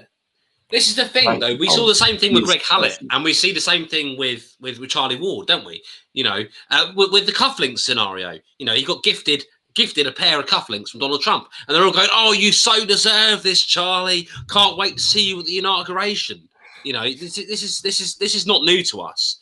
These are real comments. These are not just bot comments. They have bot comments. These are real people. These are the real thoughts. These are real comments. Amen. Thank you, Tom. Jesus Christ. It's painful, you know. It is. Wow. Well, you know, you see, these are the people that are falling for the grift. They are getting sucked in. These are people who, like we've all seen, are having, you know, emotional issues. They're having mental issues. They're, you know, and we are trying to bring this to them so that they do not spend their money on people like this. Spend money on your family. Spend money on yourself. Spend money on your kids. All right. And we are raising money for Will's new legs as well. So that's what we're doing here. Absolutely. But you know what I mean. Voice of logic and reason. That's right. We have to bring this out because, you know, look, this is some of the people we know that got ripped off that won't get refunded. These people won't refund you. They won't give you your money back. And that's a fact. And I've gotten dozens of DMs, probably more than that have explained this. Take Zimbabwe dollars at the merch store. They better not take them, or you better not be buying them at their request. Yeah, for sure. Dims or dinars? Zims or dinars? Zims and dinars. Dong. You know Nicholas Armin. Oh, Nicky likes the dong. He loves the Vietnamese dong. He loves the Vietnamese dong. Yeah, that's, you know, he's going to be upset that it's Vietnamese. It spans, like, it's so mad though. You know, it spans from old people to young people. Anyone in life, rich people in positions of power, people in the military. Any of these. I thought this one was interesting though. Like, look, this is someone practicing Tom's practice. Good Friday 104 is Fall of the Cabal. This Easter Sunday is 208 is the power of Christ. I think he must have meant Christ and right. Resurrector is 160. Donnie Trump. Like, It's A lot wow. of the I'm done for now. That's a lot me. of the grifters I cover have like these grandmothers that follow them, and they look like really nice people that have grandkids and go to the park, and they will literally come to my Facebook stream when I multi-stream and cuss me like a dog and tell me that I'm out here doing stuff with kids and I'm a Satanist and I must worship Joe the amount of Biden. times, even going at Tom Numbers, Greg Hallett, Charlie Ward, Dave Mahoney, M's had the same thing, guaranteed. Like, we've been called pedos and pedo protectors, and all sorts of savage things so many times, man. These people are mental. Let's move over a brick, and M's got up to the plate, bringing us to the fences. Let's see what you got for your week, buddy. Scam alert. This is on. There you go. This is on the Nazara website, which is one of Charlie Ward's associated websites that are selling stuff, and they are selling Venezuela Bolivars, Bolivares, very rare, limited supply, £125 if you want to buy. Was it 10,000 to 100k? Sorry, right. So this is on. If you can see at the top, it says the Nazara.shop. This is what you can buy. This is what they're spreading on Telegram. A lot of this stuff's happening, selling these notes of different varieties, and it's £125. Yeah, for 100,000. Hey, can you explain right quick, because a lot of my chat didn't understand, but like how they think these are basically worthless now, but they think they're going to be equal one for $1 eventually, right? When they reevaluate. They think it's going to be way more. Go on then. No. They think literally RV means that we're going to revalue these notes as one for one. So one dong will be £1 or $1. You know, €1 will be £1 or $1. This is an insane way to look at it.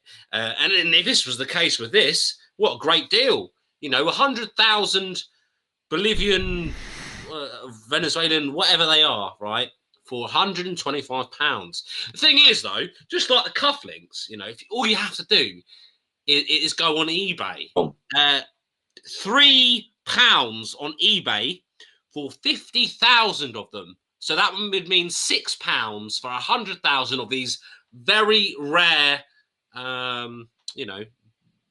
notes. So £6. Although if you want to buy it from Charlie and Co, you can pay £125. It's up to you.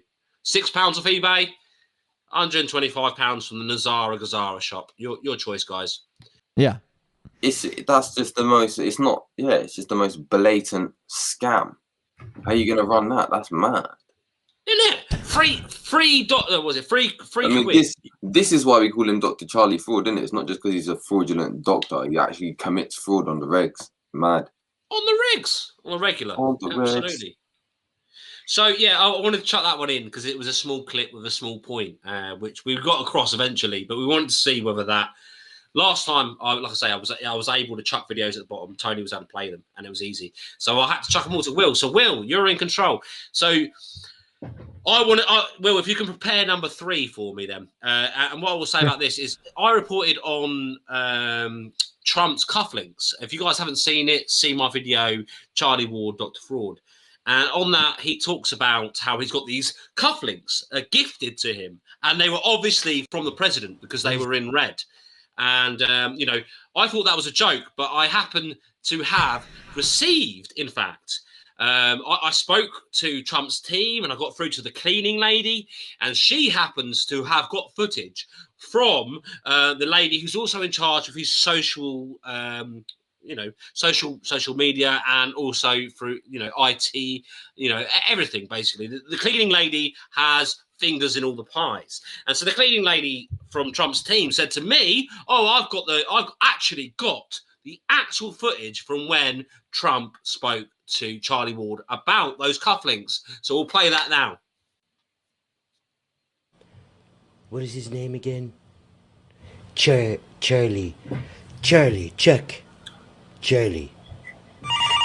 Ward. Charlie Ward Charlie Ward. Welcome aboard, Charlie Ward. I'm not the Messiah. I'm just Charlie. Charlie Ward. Greetings once again from Air Force One. As you know, I'm on Air Force One because I can be on Air Force One whenever I want to. What a lovely gift. A presidential pair of cufflinks with Donald Trump's signature on the back. Now, Charlie Ward, I don't understand what happened with the cufflinks. I understand there were some cufflinks. Maybe there was a misunderstanding. I don't believe you. I don't believe that the soldering iron was available. Enjoy the not handcuffs. We didn't get. He's not in. Enjoy the cufflinks. The cufflinks. I love a good set of cufflinks. I love French cuffs. I love French cuffs. I never see your arms, Charlie. I never actually see your arms. Is my earpiece talking in here? These can't be bought. These are gifted. Because they're in red. We just know that red is your favorite color, isn't it? Isn't it your favorite color, Charlie? I hope we got those right. Charlie Ward, then? Is it Charlie Ward, isn't it? It's Charlie Ward. Charlie Ward, in it. In it is what my English friends love to say. They love to say, in it. They would love to give me a gift. A special presidential tea bag for everyone, for all my British friends. They're like Charlie and Simon Parks. 9 cats, lovely cats. He must have the best cats. The thing is the deep state and the cabal are watching my show to get their intel because they're up against a wall of silence over there.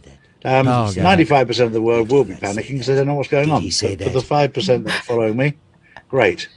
No, Charlie. You're fired. You're fired, Charlie. Charles. Charlie, Doctor, Charlie. Charlie, Doctor, Charlie. You're fired. Fired. Absolutely. Terminated. Please leave the office. Jump off the wing of the plane. Walk the plank. Whatever it is that you choose to do. We need you to go. Thank you, Charlie. Thank you for your service. We won't be needing you anymore. Can we get those cufflinks back? Those special cufflinks? We didn't send him the good ones, really, did we? Please, somebody tell me we didn't send him the good ones. Oh, that was a good one. Oh, my goodness. We didn't send him the good ones. Thank you. Because you actually are a very good friend, Charlie. A very good friend. Who is this? Who are we talking about here?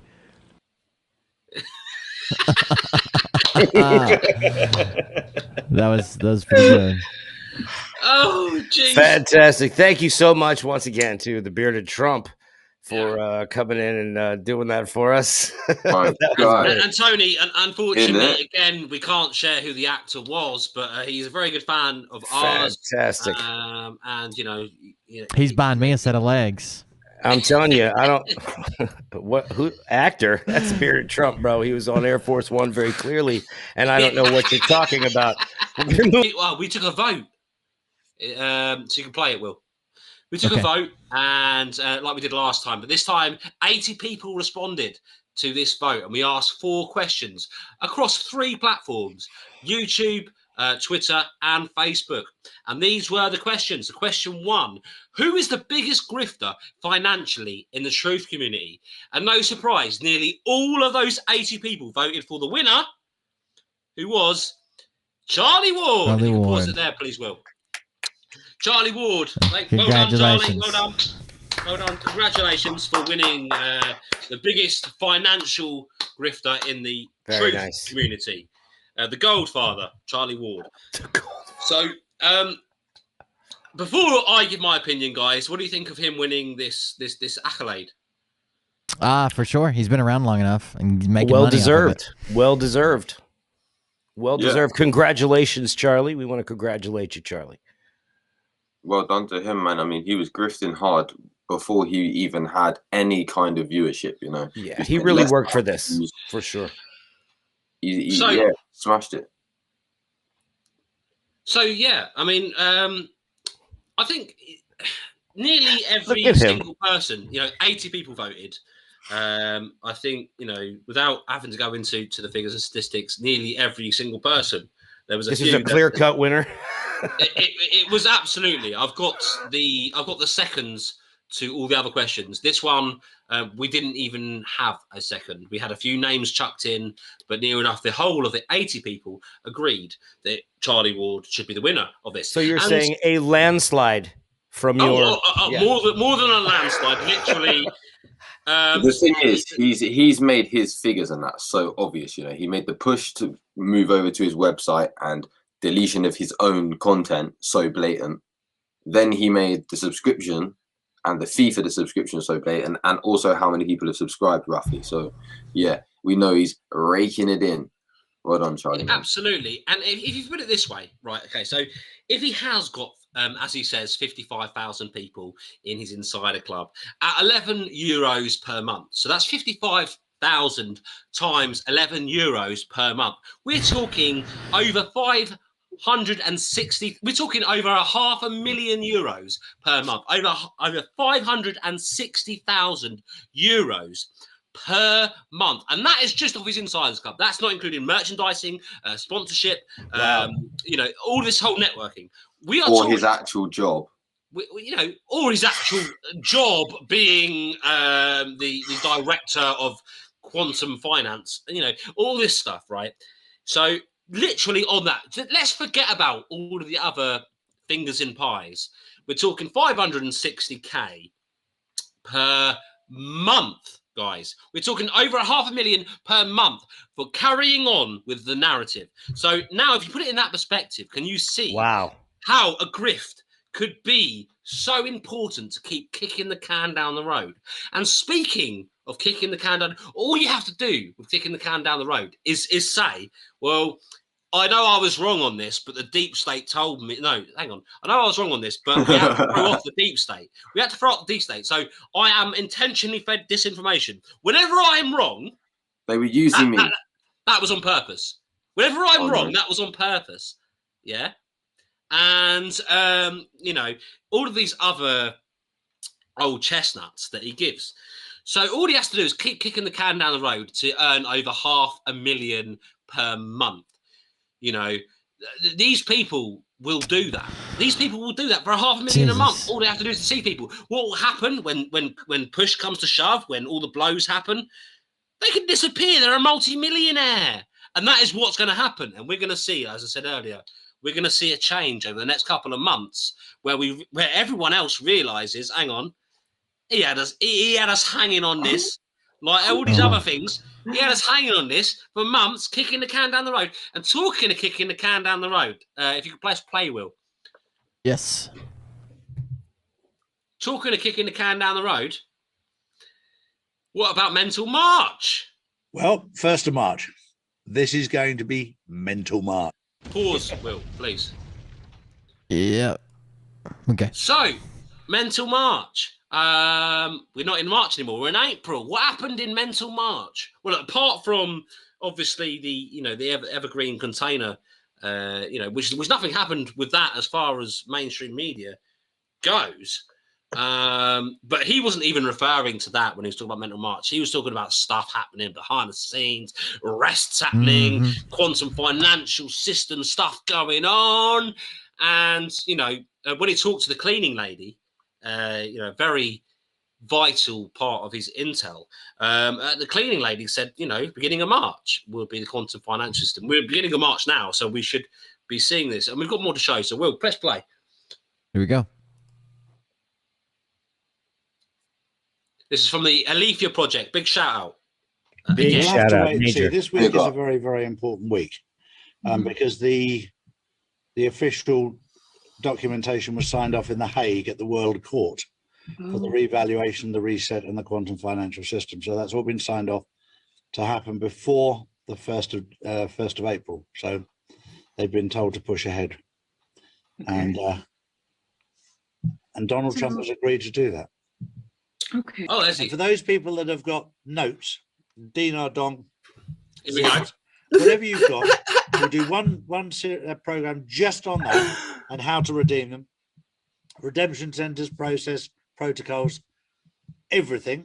I'll tell you what to do. And we will make you an offer that you can come into one pot. I'll make you an offer you can't refuse. We will do everything for you. You'll just have to fill out your client information sheet. We'll provide you with. Give us all your financial information so that you all get paid out together, and then you send get us paid in out all of into your a quantum cash. bank account. So you'll automatically get a quantum bank account. Wow. If you've got if you come into one of our pots, so it will just make life easier for everybody. Life would be so much easier if you send all your cash into Charlie, debit card, etc.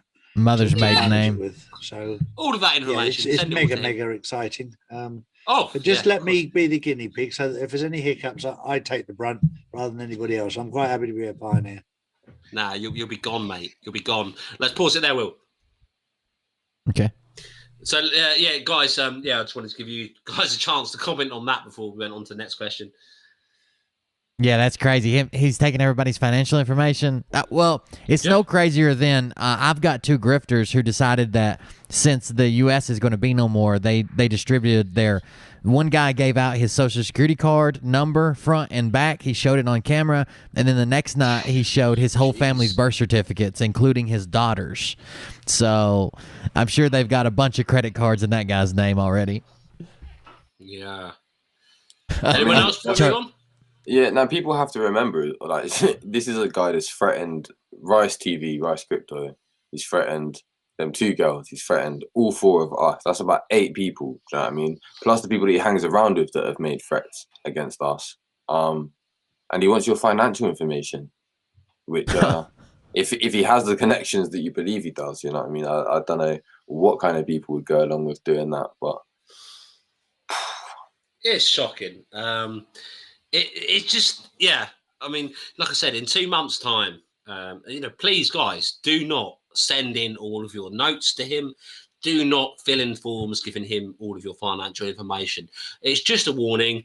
We may be wrong. He may be the god of the universe and the quantum financial money across globally. There's a slim chance. Stop. However, no, there are objective facts here, isn't it? You know what I mean? There is absolutely zero chance we are wrong, man. This dude is Dr. Fraud. Exactly. Okay. I was saying that sarcastically. Yeah. Guys, do not send in your financial information to anyone, let alone some guy online that has 30 reasons for a start that we've highlighted, not to trust this guy, which are very valid reasons, and it's not speculation. These are facts and evidence. And then you've got all this other stuff, including him saying that he's going to turn up at people's doorsteps or talking about what he has said. Guys, you can see through him, I'm sure. Even if you're holding out a hope for some sort of Jazara, do not send this guy your money and your financial information. At least hold off for a while to see whether we're right about this, because I can guarantee you now, I would echo what anyone has ever said about financial advice. And Charlie is not qualified to give financial advice. Do not give people your personal and financial information. Just do not do it. Anyway, has anyone got anything else to say before we move on to question 2? What? Hit it. Go ahead. Question 2. Can we guess? All right, let's guess. Tony, what's your guess? Who's the biggest grifter nut job in the truth community? I'm gonna have to go with Jason Q. Okay, fair play. Will? Yeah, it doesn't say meth head, so I'm gonna go with Tom Numbers. Okay. What would you say, Tiz? I reckon our peoples then might have said Gregory Hallett, Okay, for me, I would love to have said Gregory Hallett, but I would probably have guessed this just due to the amount of people that now follow us that wasn't following us our whole journey. And I would have said the answer, and I'm not just pretending that I would, knowing the answer. Press play, Will. Let's see who it is. Yeah. Who's all right, I might have said Gregory Hallett. That is plain. Oh, Simon Parks. I didn't think about it. I didn't even think about it. Us all off guard. Stop it there, Simon. Some of the guys in chat got it. That's not playing fair. Of course, that's fair, isn't it? You know. Yeah, he's no, pushing definitely things wins like it. 5G bioshields, but also, you know, he's had sex with cat aliens. He's got cat alien children, you know, and again, you know, I will say, you know, I'm not got the same. We've all got different opinions in this panel as well. We've got some same opinions, but yeah, you know, I believe that sort of stuff, not necessarily sex with cat aliens and cat alien children, but I believe that contact could have happened. But this guy, you know, his story, especially when he's had such traumatic upbringing, his story of you know, being neglected by his parents and his mother, and then having a secondary cat alien mother, you know, it's very questionable. And not only that, he has been grifting. He has been selling fake 5G bioshields, and he has been telling you stuff like, you know, Trump's going to be inaugurated. We're going to have mainstream media blackouts, which have not come true. Just like all the rest of the grifters. Not only does he sell the 5G the flash drive, but the cap that protects the USB port is the portable version. You leave the plug-in one at your house and the protective cap you carry in your pocket while you travel around, and it protects you out and about. Bullshit. Sorry. You anyway, play it? Yeah, carry on. Yeah, let's have a look at. Let's keep it moving. Next question. Next question was, who was the worst at their job in the truth community? Are we going to do a vote on this? Boom, bam, it's Tom Numbers. I don't. You know it's Tom Numbers, isn't it? Surely. Is that who it is? Who do you reckon it is? No, I can't even remember. I don't know. I don't know who they'd vote for the rest. He actually has. Maybe Tom. He's back. He actually has a practice, though, innit? Most of these other people just spout, you know, various premonitions or whatever. You know, this is going to happen on this day. Yeah. This might happen, blackouts. But none of them's been right. Yeah, but that's true. Who is the worst at doing this? Yeah, now come on, run it. It's got. Yeah, you're right, Justice. It's got to be Tom Numbers. It's like probably Tom. Simply, go on, press play. Yeah, it's got to be. I mean, he's the way he's. Yeah, there you go. My guy. The winner, if you can pause it here, Will. Yeah. The winner is Tom Numbers Bushnell, or as in this, Paul Jackman has put this together. I have not included the whole thing. Tom Numbers Bushnell as the Riddler from Batman. AKA Tom Blunder's numbers. Tom Blunder's numbers. I mean, come on, man. It's just so bad. And as Justice easily points out, there's no cipher there. A is 1, B is 2. There's no code there. Yeah, this guy is particularly bad. I've got a case study here. Has anyone got anything else to say on this before I move on to it? No, he's terrible. Let's move. Let's move on. He's terrible. I just hate it. Be sure to pause on each. You'll see what I mean. Carry on. Yeah, gotcha. Let's see here. Oh man, I didn't remove the Viva cut thing in the top corner. Case study on Tom Numbers. Right, pause here. So my part. So this is a basically a lot of people contact me saying that these guys grifted me, and this was something I was sent in about Tom Numbers, which I was meaning to share. It was done after Griftbusters 1, actually. Someone had seen what we've done and gone, you know what? I've got something, you know, we were grifted. And it was by Tom Numbers. Here you go. So here's what he said to me about his experience with his other half.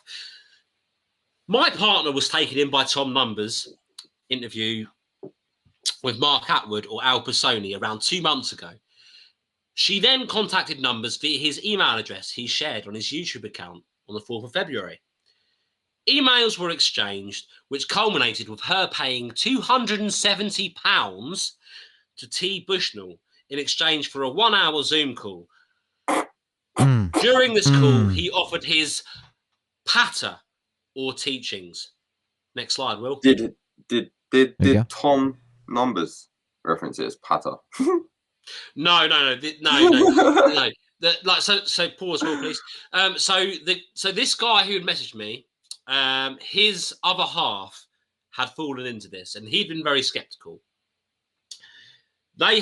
She had done this, and you know, as I will explain, she was upset by the results, and he had taken it upon himself to, you know, go, you know what, we'll reach out to these guys because these guys are helping people that are in the same situation as my other half. So he didn't believe in Tom Numbers. He thought it was a load of tosh. But his other half did, and he supported her.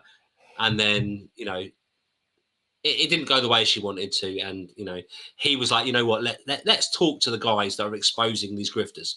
So anyway, the next bit that he says is he had also offered 2 and 3 hour chats by email, which she avoided, thank God. After the event, she felt ripped off because this hour was only specific to her questions for 30 minutes. When he started his Trump spiel, and she had tried to put him back to her questions, he persisted with his numbers on Trump, Melania, and London monuments, which he's already been banging on about in the roundtables, etc. He always speaks the same stuff. So basically, he had agreed for £270, was it? He had agreed to give this lady a private reading specific to her. They went on for about 30 minutes regarding her own private circumstance. And then he was like, right, now it's time to switch on the, you know, the script. And he went through all the stuff that he talks about in normal videos. And she was trying to bring him back. Like, but hang on, what about my situation? The situation I'm paying you £270 for. And he's like, yeah, but Trump and his wife, Melania, adds up to no. And she's like, no, what about my situation? And he's like, well, if you look at the London Bridge, it adds up to, and she's like, yeah, but what about me? You know, 270 quid. That talks about me. Yeah, but you know, when you look at Trump and his wife, and well, so, is this based on the fact that he's called his thing the Psych Club? So she's kind of, you know, it's on the basis that, you know, he has some sort of psychic abilities attached to this numerological anomalies. What they're really saying is, because he's offering a personal service here, isn't it? Like, essentially, like, she's disappointed because it wasn't personal for the whole time. He's trying his hardest for so many minutes, and he's like, "Oh shit, I've got the rest of the hour." And what I will do is I will refer to my script and all the stuff that I've said in my recent videos. Yeah, so the London monuments. Yeah, so Melania, Trump's wife. Yeah, so Gregory Hallett adds up to. Yeah, so you know, and that's all he's doing. You know, 270 quid, grifter. Anyway, that's $380 US. Big time money. A lot of money. Yeah, it is to carry me. On. There's another. Right. Okay. So pause. To be honest, she hasn't got this sort of disposable money and was made to feel quite embarrassed to refuse going through with the payment after all the emails, after all the emailed sales chat. We never got a refund. Yeah. Bad stuff. I mean, well, is there? Yeah, you're not gonna get a refund, are you, from these people? You know, not gonna. Yeah, no, they're in it to keep it. A lot of people I know certainly did it. I got a lot of DMs about that. That's for sure. Yeah.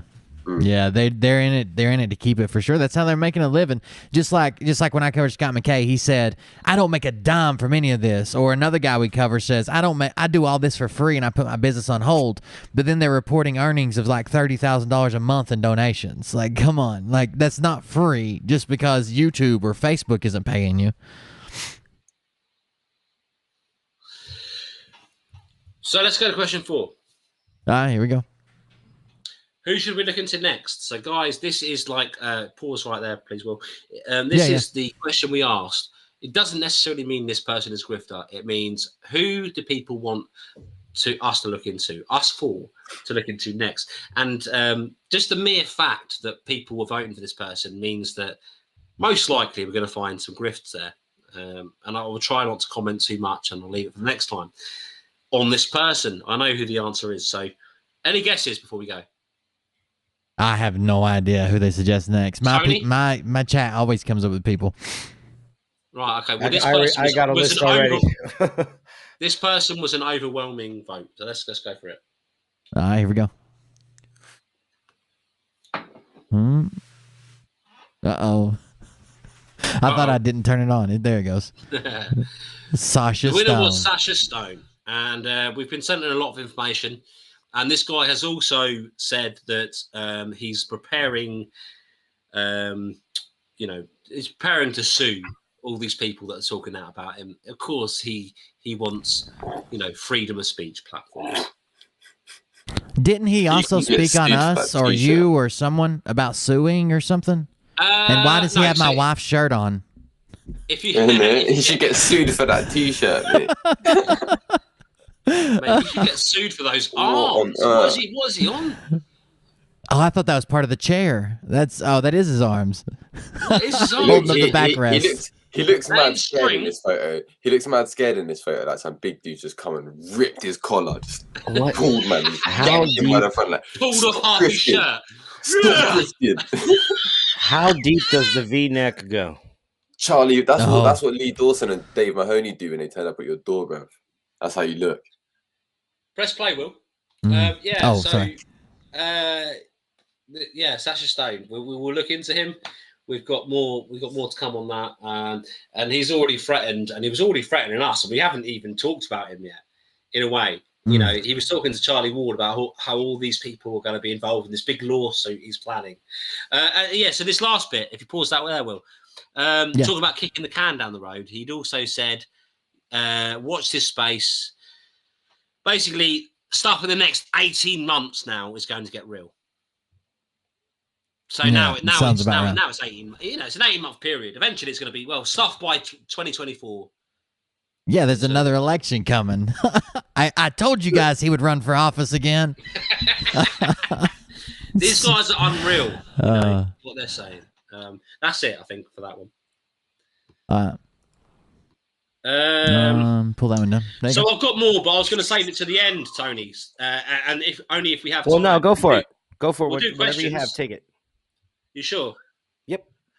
All right. So Will, if you could load up. Well, how much time have we got? We're already 20 over what we wanted to do. So shall we close it up? We could just keep going. So just. I'm happy to keep going, Tony. Am I happy to go for it? Stone looks like a DMT taker. All right, well, let's go for number 7 then. If you've got all the time in the world, let's keep doing it because I don't mind. Mine's not going to take too long at all. So go for it. Let's fit as much as we can into this stream. Why not? You know, at the end of the day. All right, let me find 7 right quick. Should be wanting to keep watching this by now. I think this is 7, correct? So yeah, stop here. So this is a quick, and this might be very trippy for people. This is a very quick and sped up version. A couple of guys in our community, we're going to give a big shout out. So, Tony, can you tell us about the purple? Hang on a minute. What are we doing? Purple goats? We talked about purple hearts already. Purple goats. What about purple goats? Man, okay. The goat awards. So you gave it a color. I thought it was a golden goat. the goat award. Yeah. Right, a bit of a mix up here. So look, we should do something. We should do something where we give a medal of honor, not a purple heart, because that would be very disrespectful. Oh no, the grifter goat. That's what it was. The grifter goat. Yeah. I know what you're saying now. I'm an idiot. Something like that. So we need to give some sort of medal for those people that are doing, are fighting on the front lines, as it were. And I'm not going to compare this. Will, to any sort of purple heart. But we need to give some sort of medal to people who are champions out there. And I think the elite Griftbuster goat. I'm sorry, I misspoke. The Griftbuster goat. And I think you guys, we'll sort out a graphic for this next time. But I think you guys will all agree that the Alethea project has done a lot. Sure. In our 2 episodes, they deserve big shouts to them, and also big shouts to Mr. Bozohead, and also No Ordinary Life 7. That's right. 3 golden Griftbuster Goat Awards this week. 3. We'll give out 3, and then we'll try and give 1 a week, perhaps. Yeah. This. But we'll sort out some graphic for this. I mean, we have to have some. We have to put something up on those shelves that we made for this. So we've got to have 3 to start. They all deserve it. To be fair. And if you people are not following them on Twitter or YouTube or whatever, then make sure that you are. If you're in the chat, and you're not following them already, then make sure you go and do that. Because drop your links. They're there. Yeah. We're going to put them in the description. That's the Alethea project, or at ProAlethea on Twitter. That is No Ordinary Life 7 on YouTube. That is Mr. Bozohead, all one word on YouTube. That's Mr. Bozohead to you. I know you said Mr., but I just like to say that. Now, guys, No Ordinary Life 7 and Mr. Bozohead, they did a challenge, a face-off challenge. I'm not going to explain exactly what it is. You'll get that through watching this video. You might be disturbed.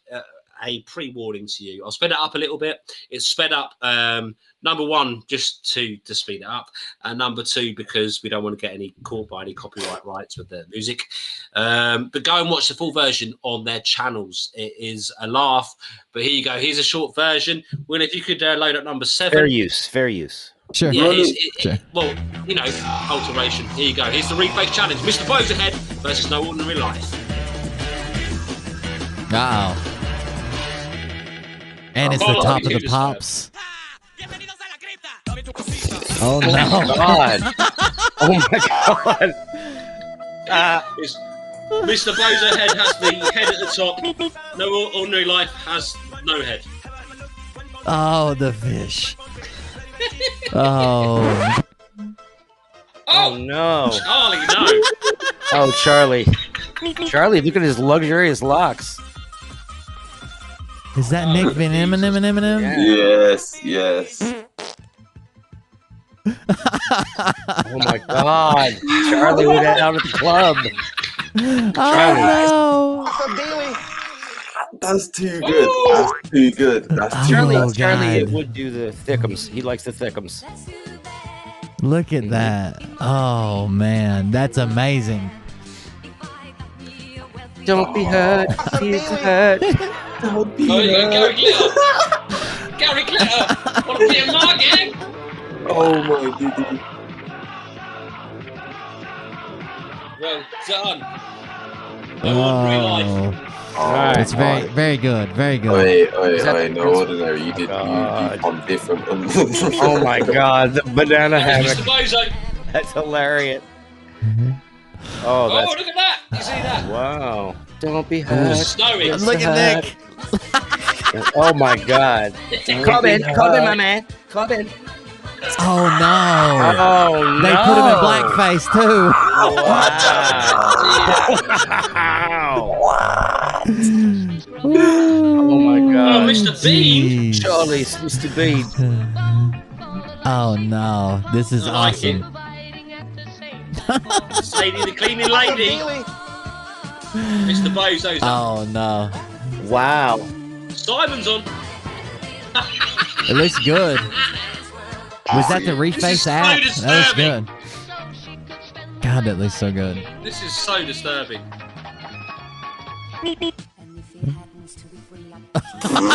Oh my God. Was that? Oh, shit. Oh, God. Feels so hurt. Think about it now. Cleaning lady. Oh my God. Oh, no, those legs. Oh, this is what? This is unreal. It's I saw this already, but It is this is very great. disturbing. Wow. Okay, guys, look, these guys did this for fun.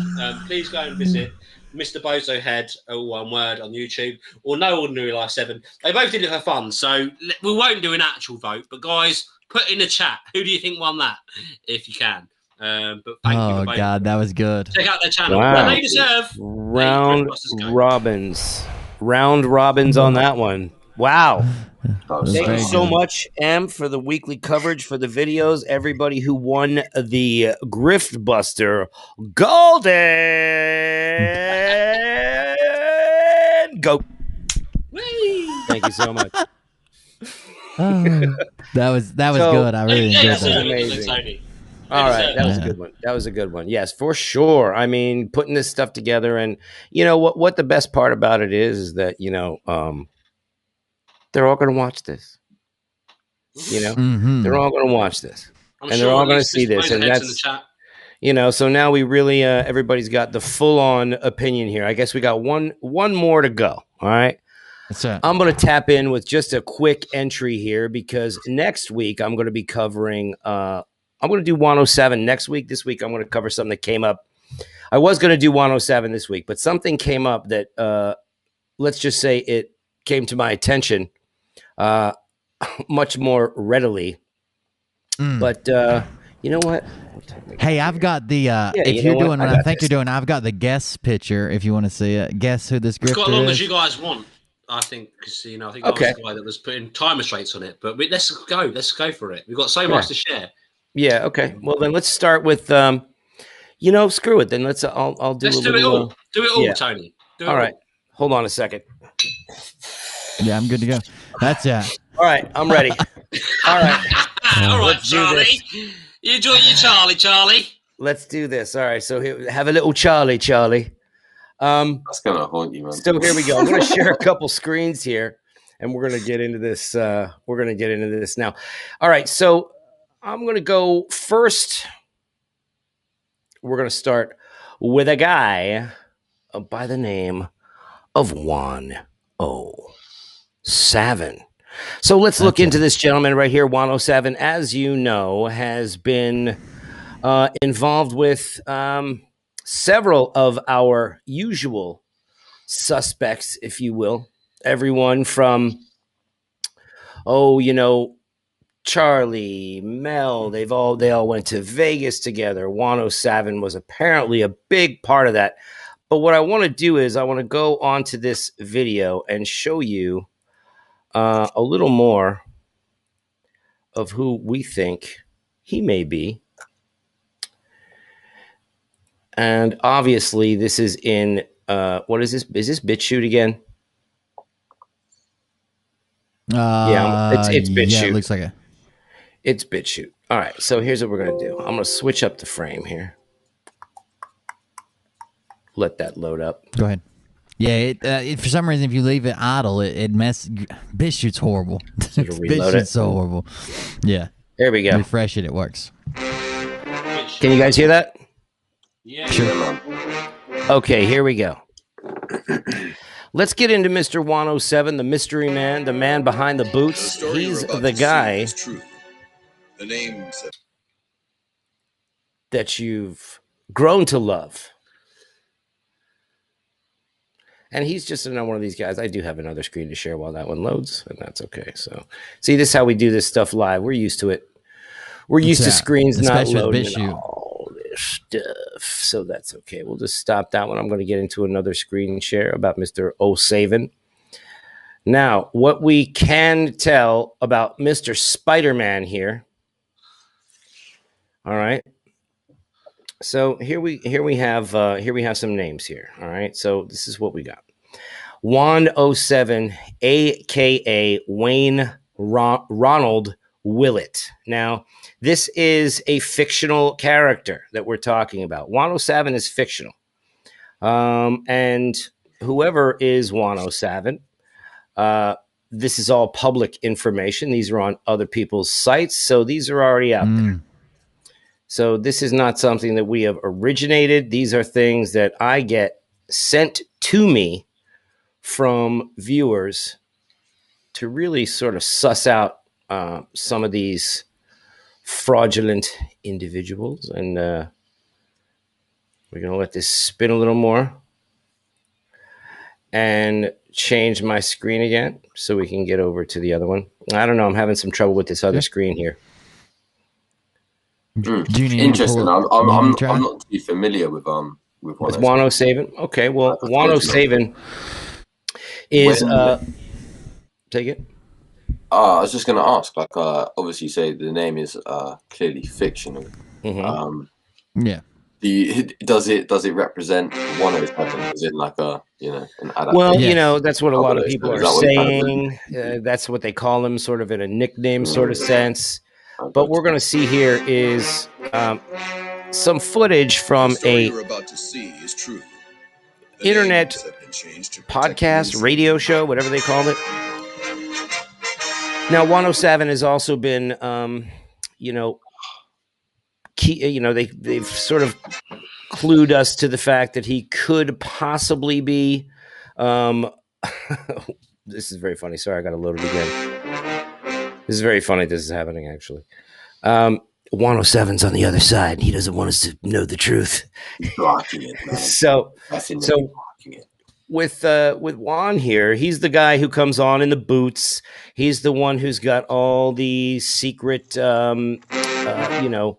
data. He's got all the insight. But basically what he just does is he essentially just comes on, and I've seen, high school coaches that could come on and say, what he says. He really makes no point.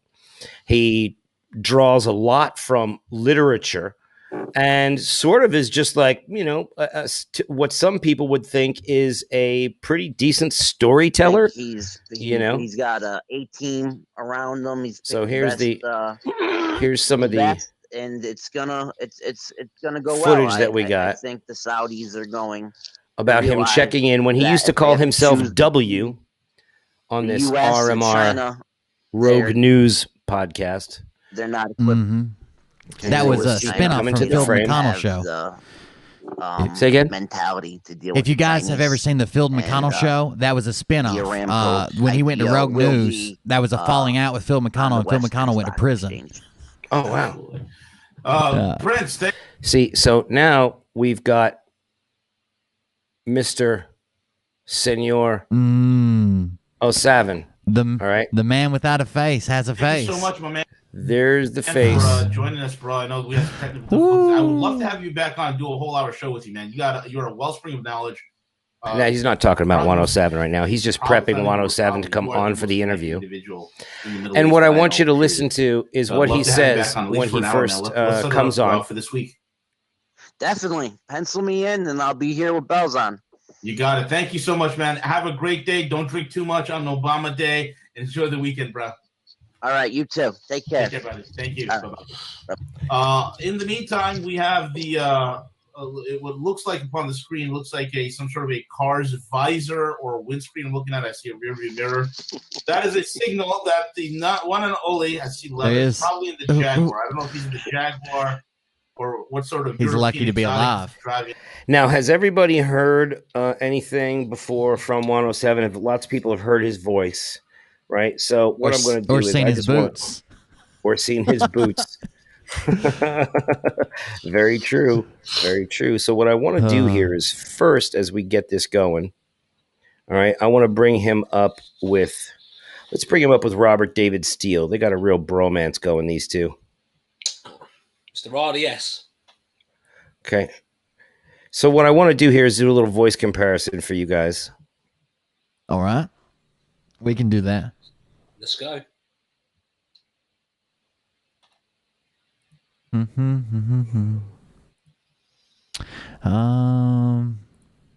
Sadie. Is bit shoot loading or not? Oh, there it goes. Considered for inclusion in each of the movies. So let me start with the first question. Now I want y'all to listen to his voice. In a nutshell, if you had to talk to the public about the election fraud that took place in election 2020, what's your view on what happened, how we and Robert David Steele has his own views about whatever he has views on. I do not share the views that he has. Cyber Pearl Harbor that occurred against America, war by another 107's voice to place someone in control or a group in control via their proxy, via their puppet. This was coordinated and operated offshore outside the United States, but with collusion. Okay. Now you have heard a little sample of his voice. Am I correct, everybody? Have you kind of got the gist? All right. Ingrained. So now what I ingrained into you, I mean, is really like a voice, a voice that you cannot, forget. All right. Yeah. So very distinct. Let's go back to this one. And now you're going to hear him speak here. I'm not exactly sure. But the intelligence extraordinaire W is here. He has dodged the Predator drones. He has evaded the Reaper drones, and he has evaded the Terminators. Listen to the story he tells. Hey man, happy Obama Day, bro. No Obama. No more Obama. Love it. I've been drinking a lot of cheap champagne. CJ's knocking back to tequila. I don't even know if CJ doesn't even know where he is anymore. Here it is. He's so far gone. But welcome aboard, buddy. I'm a Scotch on the rocks kid, but I will tell you this. God, that Obama drone sounds pretty similar. He's got a very It's got a very throaty kind of a gargly undertone going on. It sounds like he smoked a little bit and aged a little bit, but it's the same dude. Yes, yes. And no doubt from all the traveling he's done, all the speaking, his voice would be a little more gravelly because he's now speaking a lot more. However, let's just go back here a little bit and listen to the story that he tells. An Obama drone in the last 24 hours tried to do a Breitbart on my car. It was horrible. No, I'm not kidding you. An Obama drone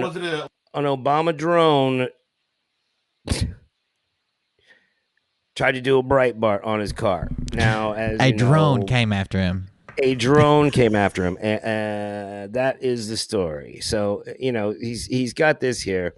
We've got, the court cases. This is really somebody who, when we look at him a little more deeply, it turns out that it is a very good possibility that he is not somebody who has all this secret intel. He is not somebody who has any kind of contacts. Anybody who is going along with Juan's stories are just as batty as those going along with Charlie's. From the reports, he is allegedly a insurance investigator from Washington who has been accused of some very unsavory things. And these are only accusations, but allegedly he was accused of some inappropriate behavior with children, which is what I have seen in a report that was sent to me. I do not know whether that is true or not, but something that should be looked into and asked about. Because if all the human trafficking people are kissing this guy's ass without knowing who he is or without knowing what his past is, like they usually do, they just jump on the wiener and start a riding. Here we have just another case of that. This guy doesn't even, he's clearly saying a fake name and he has no face.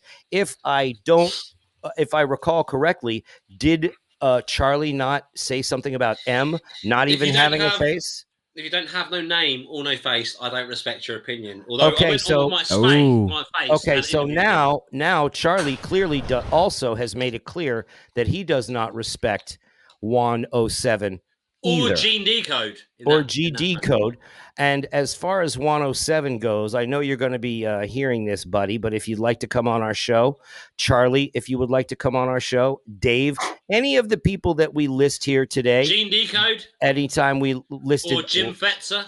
Last week. Yeah. Any of the guys that we have listed last week or in any episode, feel free to come on anytime and let us ask the questions that we have of you. Don't threaten to dox us. And I will tell you right now, do not threaten to come to my door. I will tell you that would be probably the last mistake you'll make.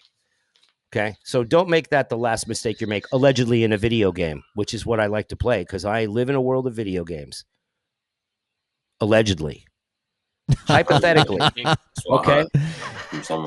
Okay, so I'm going to move on to my next one. See, we just had to do a little bit on 107 there because you really got to look into him. He's somebody who is selling books now.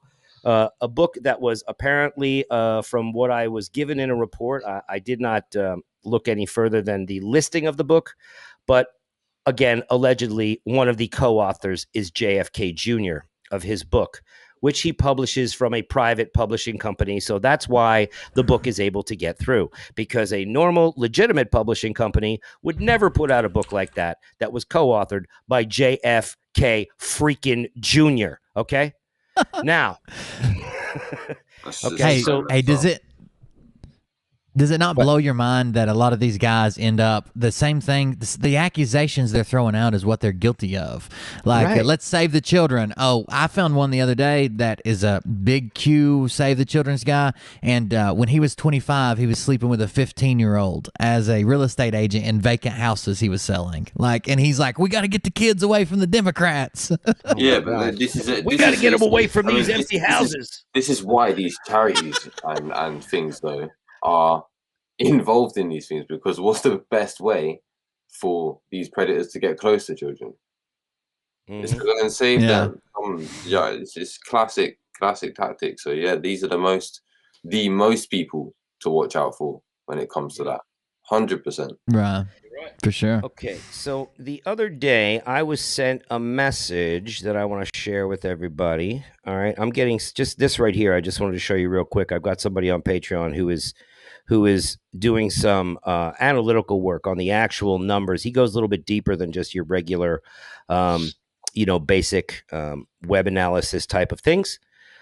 He is going to be giving us who's got the bots, where are the bots. And as you can see, just from a little thing he came, keep in mind, as well as someone who was alleged to have over 11 million followers, we're talking about Charlie, on this website counter, which he also confirms as fake, as No Ordinary Life 7 did for us as well.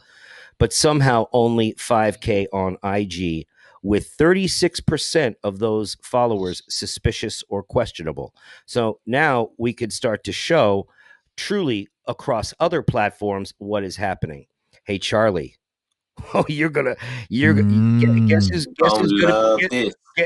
who's gonna be People are on to you, Charlie. Guess who's gonna be pooping their pants, Charlie? Yeah, exactly. You're right, Tony. So so there's some of that. I He got already a is. So let's go on a little further. I have a letter. See, I didn't note these very well. I didn't organize them. And is this the right one? Yes. Okay, so I received a note from Melody Krell. Mel Krell. Who is known as McKay. Melody Krell. Melody Krell. So she sent me a note that had some terms in What's it. that And smell, Mel Krell? And she had some terms in it. Sorry. Don't make me mute you. Sorry, Tony. I'm in the middle of this. Is a good one. Okay, so let me try and find the other screen because I'm being so distracted by these hooligans, these football hooligans with their jerseys throwing bottles at each other at the game. If it's not all right, Walking. Blame Mel Just getting you Krell. back for the last episode, that's all. All right, so here we go. I'm trying to find the right one. Oh, it's all the way on the other way. Okay, now I get it. Now, Mel Krell. Just getting my shit together. She sent me a message from a company, from something that was connected to her. So this is kind of like my response to her. She sent me an email from her company website, or I'm sorry, Instagram in Florida. I'm not going to put that up there because I don't want any. I seek for nobody to get harassed by this at all or bothered. I want nobody to report anything on my behalf ever or do anything like that. However, she invited me onto her show. Okay, so I said I certainly did not use, but she said, you can come on and call me a loser, a liar, a blah, blah, blah. This is a day that I had. And the day that she's talking about is, let me just share another quick screen here. What we found from Miss Melody. And all of this is public, by the way. This is all public information. We are not here to humiliate anybody, but what we are here to do is to show the truth about who people really are. And that's kind of what we do. When you are going on talking about God every day, that you have this holier than thou attitude and you don't share any of your past experiences, and you come across as somebody who puts up a fake resume that we reviewed. It's a fake resume. Aletheia Project confirmed some of these things. You are not on Writers Guild as a screenwriter. You have no credits as a screenwriter on the Writers Guild. I don't know. There was one little clip that I have, and I'm going to share with you really quickly. But first, I just want you all to see just a very brief screenshot of some of the screenshots of here. You can see at the top, there's her name right there, Melody Krell. This is a scene that she claims that she was, assaulted in this scene somehow, when you need to sign a contract and a release, and you know exactly what's going on in these types of projects before you get involved in them. This is also something that I'm not sure, she said she was assaulted on the soundstage. I do not know. That is alleged. I don't know what she's talking about, and I don't know why this has remained private from her for so long when it is public for anyone to search for. So, right? What the hell, Malcro? Now, and this is the one who goes against Pornhub and said, to me, there's nothing wrong with her doing something like that. There's no shame in that. But if you have done something like that, then wouldn't you be considered a little more of an authority on something like Pornhub? Am I right? It's just, oh yeah, for sure. She's. Go ahead. Was that? I just said again, it's just transparency, isn't it? That's the main issue here. Do you know what I mean? She could possibly have used this whole little story to her advantage, but instead, she's got this fat reel of things that she's done with 0 credits and 0 proof of it, and this weird little scene that she's tried to hide. Very strange. Yeah, it is quite odd to try and hide something like this. I have a. Is this it? No, that's not it. Sorry, guys. Let me get to my other scene here. I kind of moved everything around. You're good. Do you want Tony? Do you want this photo that we used on my show with the black bars? Yeah. Do you want to show it or no? You can do that. I'll grab it while you're doing that. If you want to, I'll find my.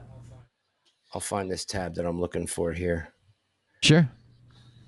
Because I was sent something go to quite downloads. Interesting that I'd seen before, but we have all kinds of folks, No Ordinary Life and all these cats that are coming in and sending us info, which is really great and helpful. Well, maybe I've got it. Hold on. I said I'm going to have it for you, and then it doesn't look like I got it available right now. Hold on. I do. Hold on. It's a race, Tony. It's a race. I know, right? Wins first. Who gets here first? So yeah, I'm going to go to my messages. Now. Oh, I guess because it's a still. Hold on. I've got to open it. That's what I'm not doing right. Because it's not a video. It's a still, and it's asked me to show a video photo.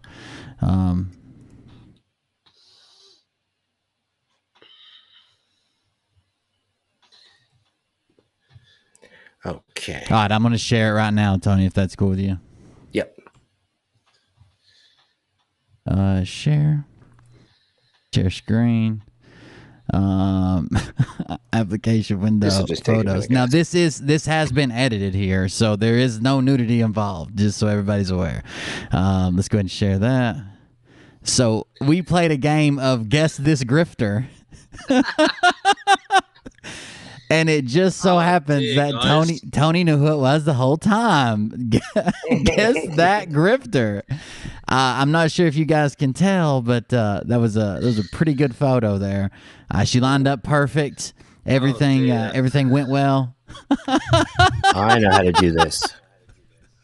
Oh, right, keep that running just for a second, brother. Sure, right. Sure. This is too much to handle. Most of my chat guessed it pretty quick. Who the krell is this? That's what I said. I said something about her during the show, and I was like, if she's not this, then she was never in a porn either. Who in the Criken krell? Who in the Mel krell is this? Oh no, that does appear to be, judging by the credits, that does appear to be McKay, chat. That's right. You guessed it. All right, here I found what I was looking for. Sure, I'll take mine down. There you go. Thanks, boys. So now what we were looking for and what most legitimate performers have is something called a reel. And her reel was in question. So we sort of took a look at that. And we're going to share that screen here because we found a little, we found something that she was actually clothed in for a project here. Fair use, obviously. We are going to be showing this, and this is from it was a struggle though, right? Reel. It was a struggle to find something that was actually like not indecent, yeah. Well, it was a struggle to find anything.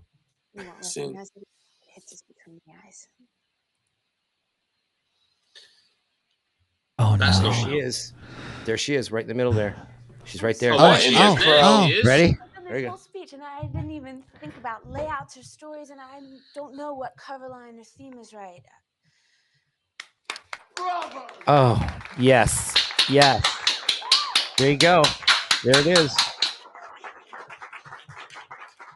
That's a stellar, stunning performance. What a debut. I'm telling you, you know. We will present this to corporate first thing Friday. So look, this is just another, you know, this is just another one in the series of grifters that we have gone through.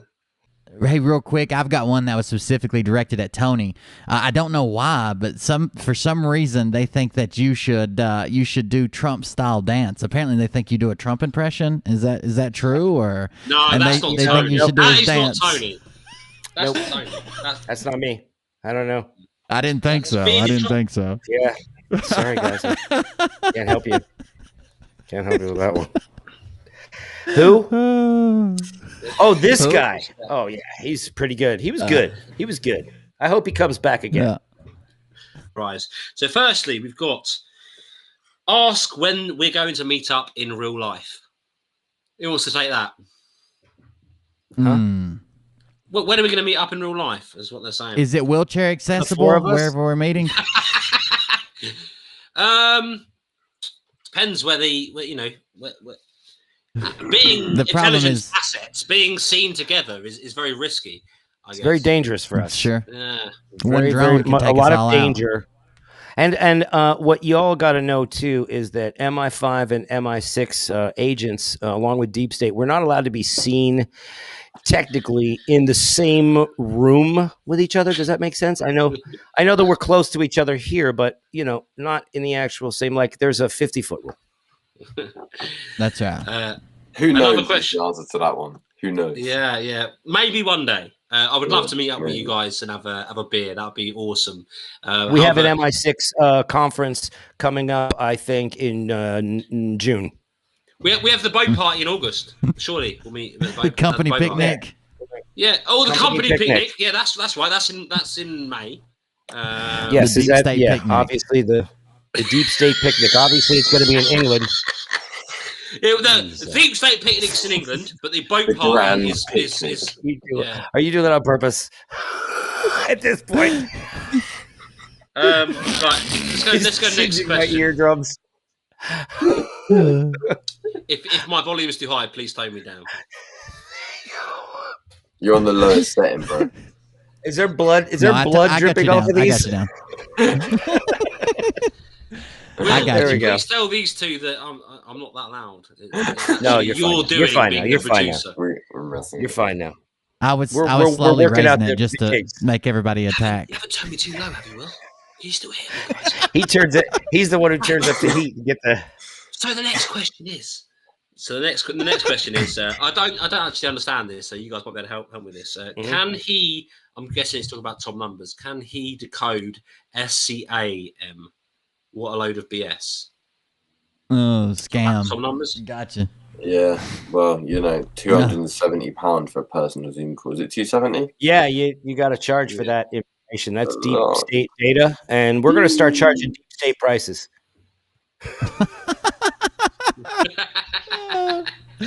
What are deep state prices? I'm interested. Deep state prices are deep, man. They're deep, and I'll tell you, we're talking at least what, you know, some over there. It's going to be what, like at least some pounds, like what do you got, a rack of pounds over there? Do you do a rack of pounds? Is 1,000 pounds a rack over there? Rack. See, over here, a rack is $1,000. Is that a rack over there? 1,000 It's pounds? probably always something weird. It's probly like a wobbly gobbler or something. They'll Yeah, it's come like up a tea cozy. A tea cozy for your pepper pot. Okay, let's storm through these questions. Who's the cleaning lady? Piers Morgan. Next, who do you think is the worst grifter? We'll save that one. Let's save that one. Well, Charlie Ward has seemed to top and especially obviously Certainly monetarily. He's at the top of the pops. Certainly monetarily wise, he is king. Charlie Ward is top of the pops. He's absolutely, you know, shining a shining light in the whole Jimmy Savile sector. So I'm not going to answer the next one. So I'll leave that one. Did Charlie sort out Greg's refunds? Sorry? I was going to say, none of us can answer it either. You selfish. All right. Well, okay. All right. I'll put it across. I've got a couple here. I was trying to be. I'm not answering it. None of you can answer it. Sure. All right. Okay. Well, what's your take on X22 report then, Justice? Anyone pushing this Q BS is chatting BS. So, you know, if they are a prominent Q channel, which I believe them to be, then it's BS. What? X22 is better at it than anybody. You see? Yeah, like. Yep. Thank you, Lorraine. Appreciate it. Thank you so much for the badge. I think it's a milder way of doing things if you're going to go down the Q avenue in the X22 report. If you're going to get information from those avenues, you're going to be maybe a more of a diluted sort of grifting, if it is grifting, coming from the X22 report. At least they are not doing what a lot of the people, you know. So if people would ask me, you know, can you look at him next? I would say no. There's so many more people that are more deserving of us. Yeah, he's pretty low on the list, but he is definitely one of the architects of the genre in a strange roundabout way. He really is. He's the one that people would look to. I mean, who else, you know, other than Alex Jones, who else did this whole like line of products? And X22, how long has he been around? I mean, what? He's been around for like 2 years. I got socks older than that. You know what I mean? Like, come on, man. Like, who's he kidding? Next question. Did Charlie sort out Greg's refunds? Now, I'll answer this one, or I'll start to. Justice can chime in, maybe. So, obviously, I challenged Charlie on the... so, people that I knew had donated through Charlie's donation link to Greg Hallett, which Charlie did shut down, in all fairness to him. However, the fact that he had one in the first place is bad enough. So, did Charlie... sort out Greg's refunds? The person that we know who I had featured in my interview with him when I challenged him on the fact that he hadn't paid back those refunds, big up Carol, she has not, as far as my knowledge, and I'm sure she would have told me, she has not received, even though I challenged him live on video. Joanne, it's the bottom button on the left there if you want to hit that. Thank you. Sorry, guys. So no. In the answer to that question, Charlie did not take all the donations for that. There was thousands of pounds, tens of thousands of pounds, mainly coming through Greg Hallett's own PayPal's and donation buttons. David Mahoney was taking some. Charlie Ward was taking some for a time, although he did close that down. One of our friends had donated to him, and he had not refunded them. As far as I'm aware, he still has not refunded them, even though I called him out in interview about it.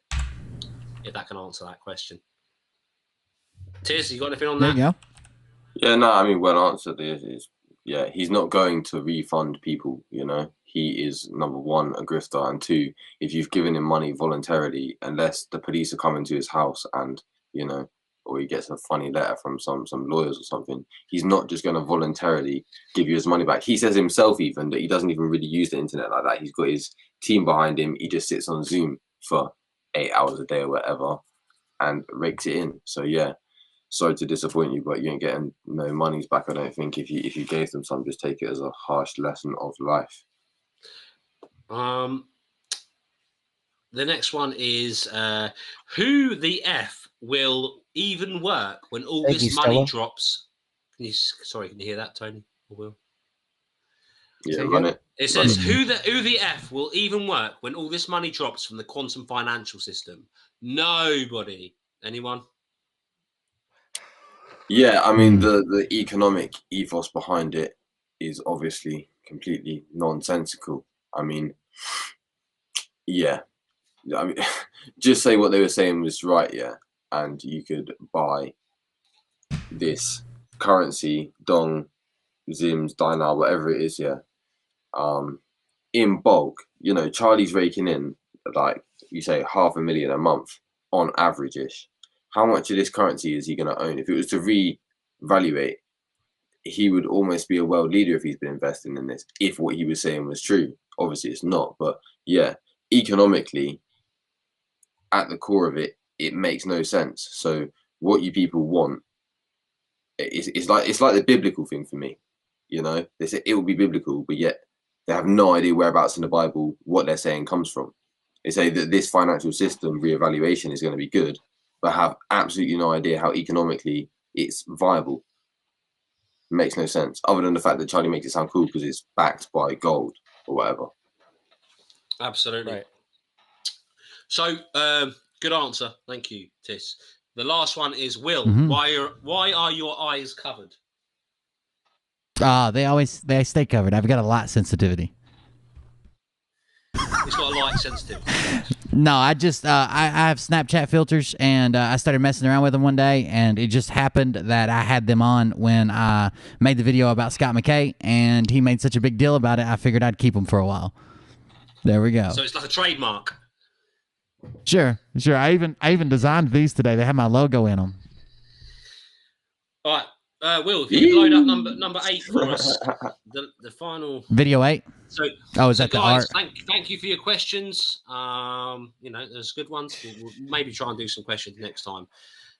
This has been a longer video than we were wanting. However, it's been such good, it's been such good content, and you guys have been so great that we carried on. So we're going to do one last segment now before we leave you, and that is fan art, and we'll do a couple of these. I've put 5 in there. I think we'll just cover 3, and then we'll call it a day. But we have to include this. So this Griftbusters 2 segment is again going to be on Paul Jackman. So thank you very much. Big up, Paul. And he has been putting out a series of, I don't know if you guys read them, the Ladybird series, which is like a children's series of books. So it's a play on that. So I've decided to pick a few of his best works from that. So if we can press play, then please, Will. We'll look at the first one. Here we go. So pause it here. So we've got the first book is a Ladybird book for a grift in life. He would have got away with it if it wasn't for those meddling Griftbusters. And then the subtitle is, he really doesn't have a Scooby. So it's obviously a play on Scooby-Doo, right? Right. His play on the titles and that are second to none, man. Every time. The little write-ups and that, credits, all of it. Bad man. He's pretty sly about it. Real life bad man. Crazy. Yeah, this guy is just so. It's you, Em, innit? It's you. You made them in your spare time with your hundreds of hours. You used it. Of course, I made these as well as I am the cleaning lady. No. Piers Morgan is the cleaning lady, and Graham Norton is the guy that makes these. So, the book is. Like I said, I've said the titles. It's got Charlie Ward pulling off it looks like a Biden mask. Will, can you press play? We'll have a look at the next shot. Sure. It looks like a Biden. Is that a Biden mask? And it's got yeah, that's Biden. It's got Scooby-Doo in the background. I have on pretty good sources. That's actually James Woods that plays Biden. James Woods. Oh, okay. I've heard he's actually having loads of fun doing it as well. He enjoys it. He loves the gig. He loves the gig. He likes to be out there again. He likes to be doing his craft. He's just running it. Has he answered that retweet yet? Not yet, but we got to keep doing that. I'm going to be going live next week, and I'm going to be making some phone calls to not only James Woods' management, but to Jim Caviezel's management. So you might want to jump on next week. We're gonna call Jim Caviezel's agent and discuss. Exciting. Guys, some of his gigs. The Veritas Machine channel to find out more about that live. Carry on. What we got next? We got the Ladybird book for a grift in life. The Insiders Club. Chat shit. Get banged. Wow. This is, trust me, that's what's happening if you come to my house, bro. Yes.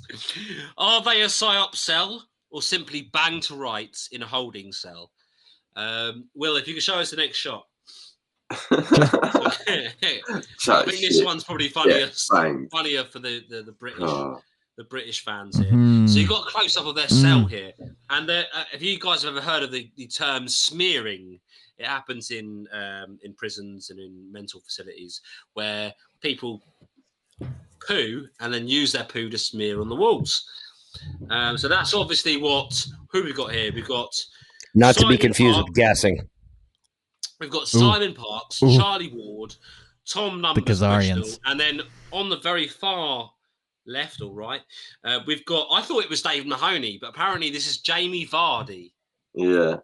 Yeah. he came up with he came with the term "chat shit get banged," didn't it? Oh, is it? Oh, I didn't know why that. he's chilling there. Yeah, man. Tony would love that, innit? Innit, Tony? Innit? Yeah, this one's not my favorite, but I think the poo. I think the poo on the walls has ruined it for me. But other than that, it's hilarious that they're all there together. That's funny looking at Charlie. He's just such a little pear. He's always will be a little pear. He has written on the wall. I'm guessing it's Charlie, and I'm guessing he's using those same fingers to open a can or whatever. But he's I can't lie. The attention to detail. The attention to detail is brilliant. He's written with those fingers Nazara Gazara on the walls in poo, which is fantastic. Will, carry on. Yeah, let's go. Please. What have we got next? I'm excited. What have we got next? Here we go. This is clever. So, I'm gonna vote. I'm gonna vote for no more poo on the wall fan art. Okay, like serious. Like that'll be that. What about this one though, Tony? This is better already. Instead of is there shit on the wall? Oh, then I'm good. Let's go. No, there's no the diner ladies instead of the dinner ladies. Cooking the books, which is the term messing about with money on the books. Great. How brilliant is that? It's so I clever. mean, the play on words and that, man. Cooking the books, you know. This guy is so clever. It says at the bottom, guaranteed to leave a nasty taste in your mouth and your pockets empty. Yeah, this guy's clever. Let's have a look at the close-up, Will. So we've got Charlie and Nikki Veniam in there, or Charlene and Nancy. I feel so hurt, don't be hurt when I think about it now. Sorry for want to break down, don't be hurt. This is Nick Veniamin's failed pop song, right? I think I'm almost to the point of that being cleared on my did you past just videos. call it failed? What's that? Sorry, was it popular, Justice? That was one of the greatest songs I've ever heard. The funniest part is that there's a girl. It's a shame that there's why is there a girl in that video? That's what I want to know. It's just like everything is right about that video except the girl. Trying to distract him from the bass player. I know. I know that you've been looking at him, but let me show you something over here. Right, okay, let's move on. Let's move on. So yeah, it's a dirty Look, and also Nick Veniamin, if you look at the microphone stand in that video, he is the size of a freaking. He is a little biscuit. That Veniamin. Little biscuit. Oh, right, no. okay, What is guys, this? Let's look at this one. Broadcast news. Always look your best on your channel. And at the bottom it says, a successful griftcaster needs a team of digital warriors behind the scenes. And here you've got Dave Mahoney and Lee Dawson. I mean, Dave Mahoney looks like he's about to explore another cave and dig for yet more treasures in a dark cave there. Rough crevices. I mean, if he pulls out a bottle, even better yet, Greg Hallett. What is he? What is he doing to his back? What's he doing to his back? Is he picking off something on his back? What's that? No, he's chiseling into it. I think he's like archaeology, like. Oh, trying to get them cracks. Okay, that's good back. That's good back fat right there. Of worth, yeah. And like I said, Dave Mahoney is exploring another cave. I think. Anyway, let's move on. I know. Is this the book where they talk about the 200,000 kids under the thing? What did you say, Will? 200,000 kids under the White House if Biden gets hungry. I hope there's not 200,000 kids in those folds. Oh my God! Let's go on to the next one. This one's pretty. I was trying to see how much detail was in it. Oh yeah, well there's loads. We need to respect that. Oh my God! This one I've done 3 shots for. If you could pause it, Will. So a ladybird grifted a book for grifting life. The Family Silver. I'm no expert guide into investing. At the bottom it says advice on securing your future as a 5th dimensional sovereign being. And it looks like you've got Charlie Ward at the table, and you've got Simon Parks, who appears to be his mother, comforting him. Will, if you go on to the next shot, we can have a look at where the detail is, where the gems are. Sure. So the real gems are on the background. So if you look at the mantelpiece, if you look at it more closely, Will, if you could look at the next shot, in the background, like the pictures on the top of the wall, you seem to have. Let's make this one the last one. This is the last one. That is, as Justice said, David Dickinson, who is what was his show, Justice? Dickinson's Real Deal. The Real Deal. Is it like a game show? It's like a antiques. What's it? Like an antique roadshow. Like Antique Roadshow, yeah. Where they do the betting on it, what's it called? Auction show. Antiques auction show. So what you've got on his mantelpiece. So this is what I want to highlight about Paul Chapman. The little details can often be missed.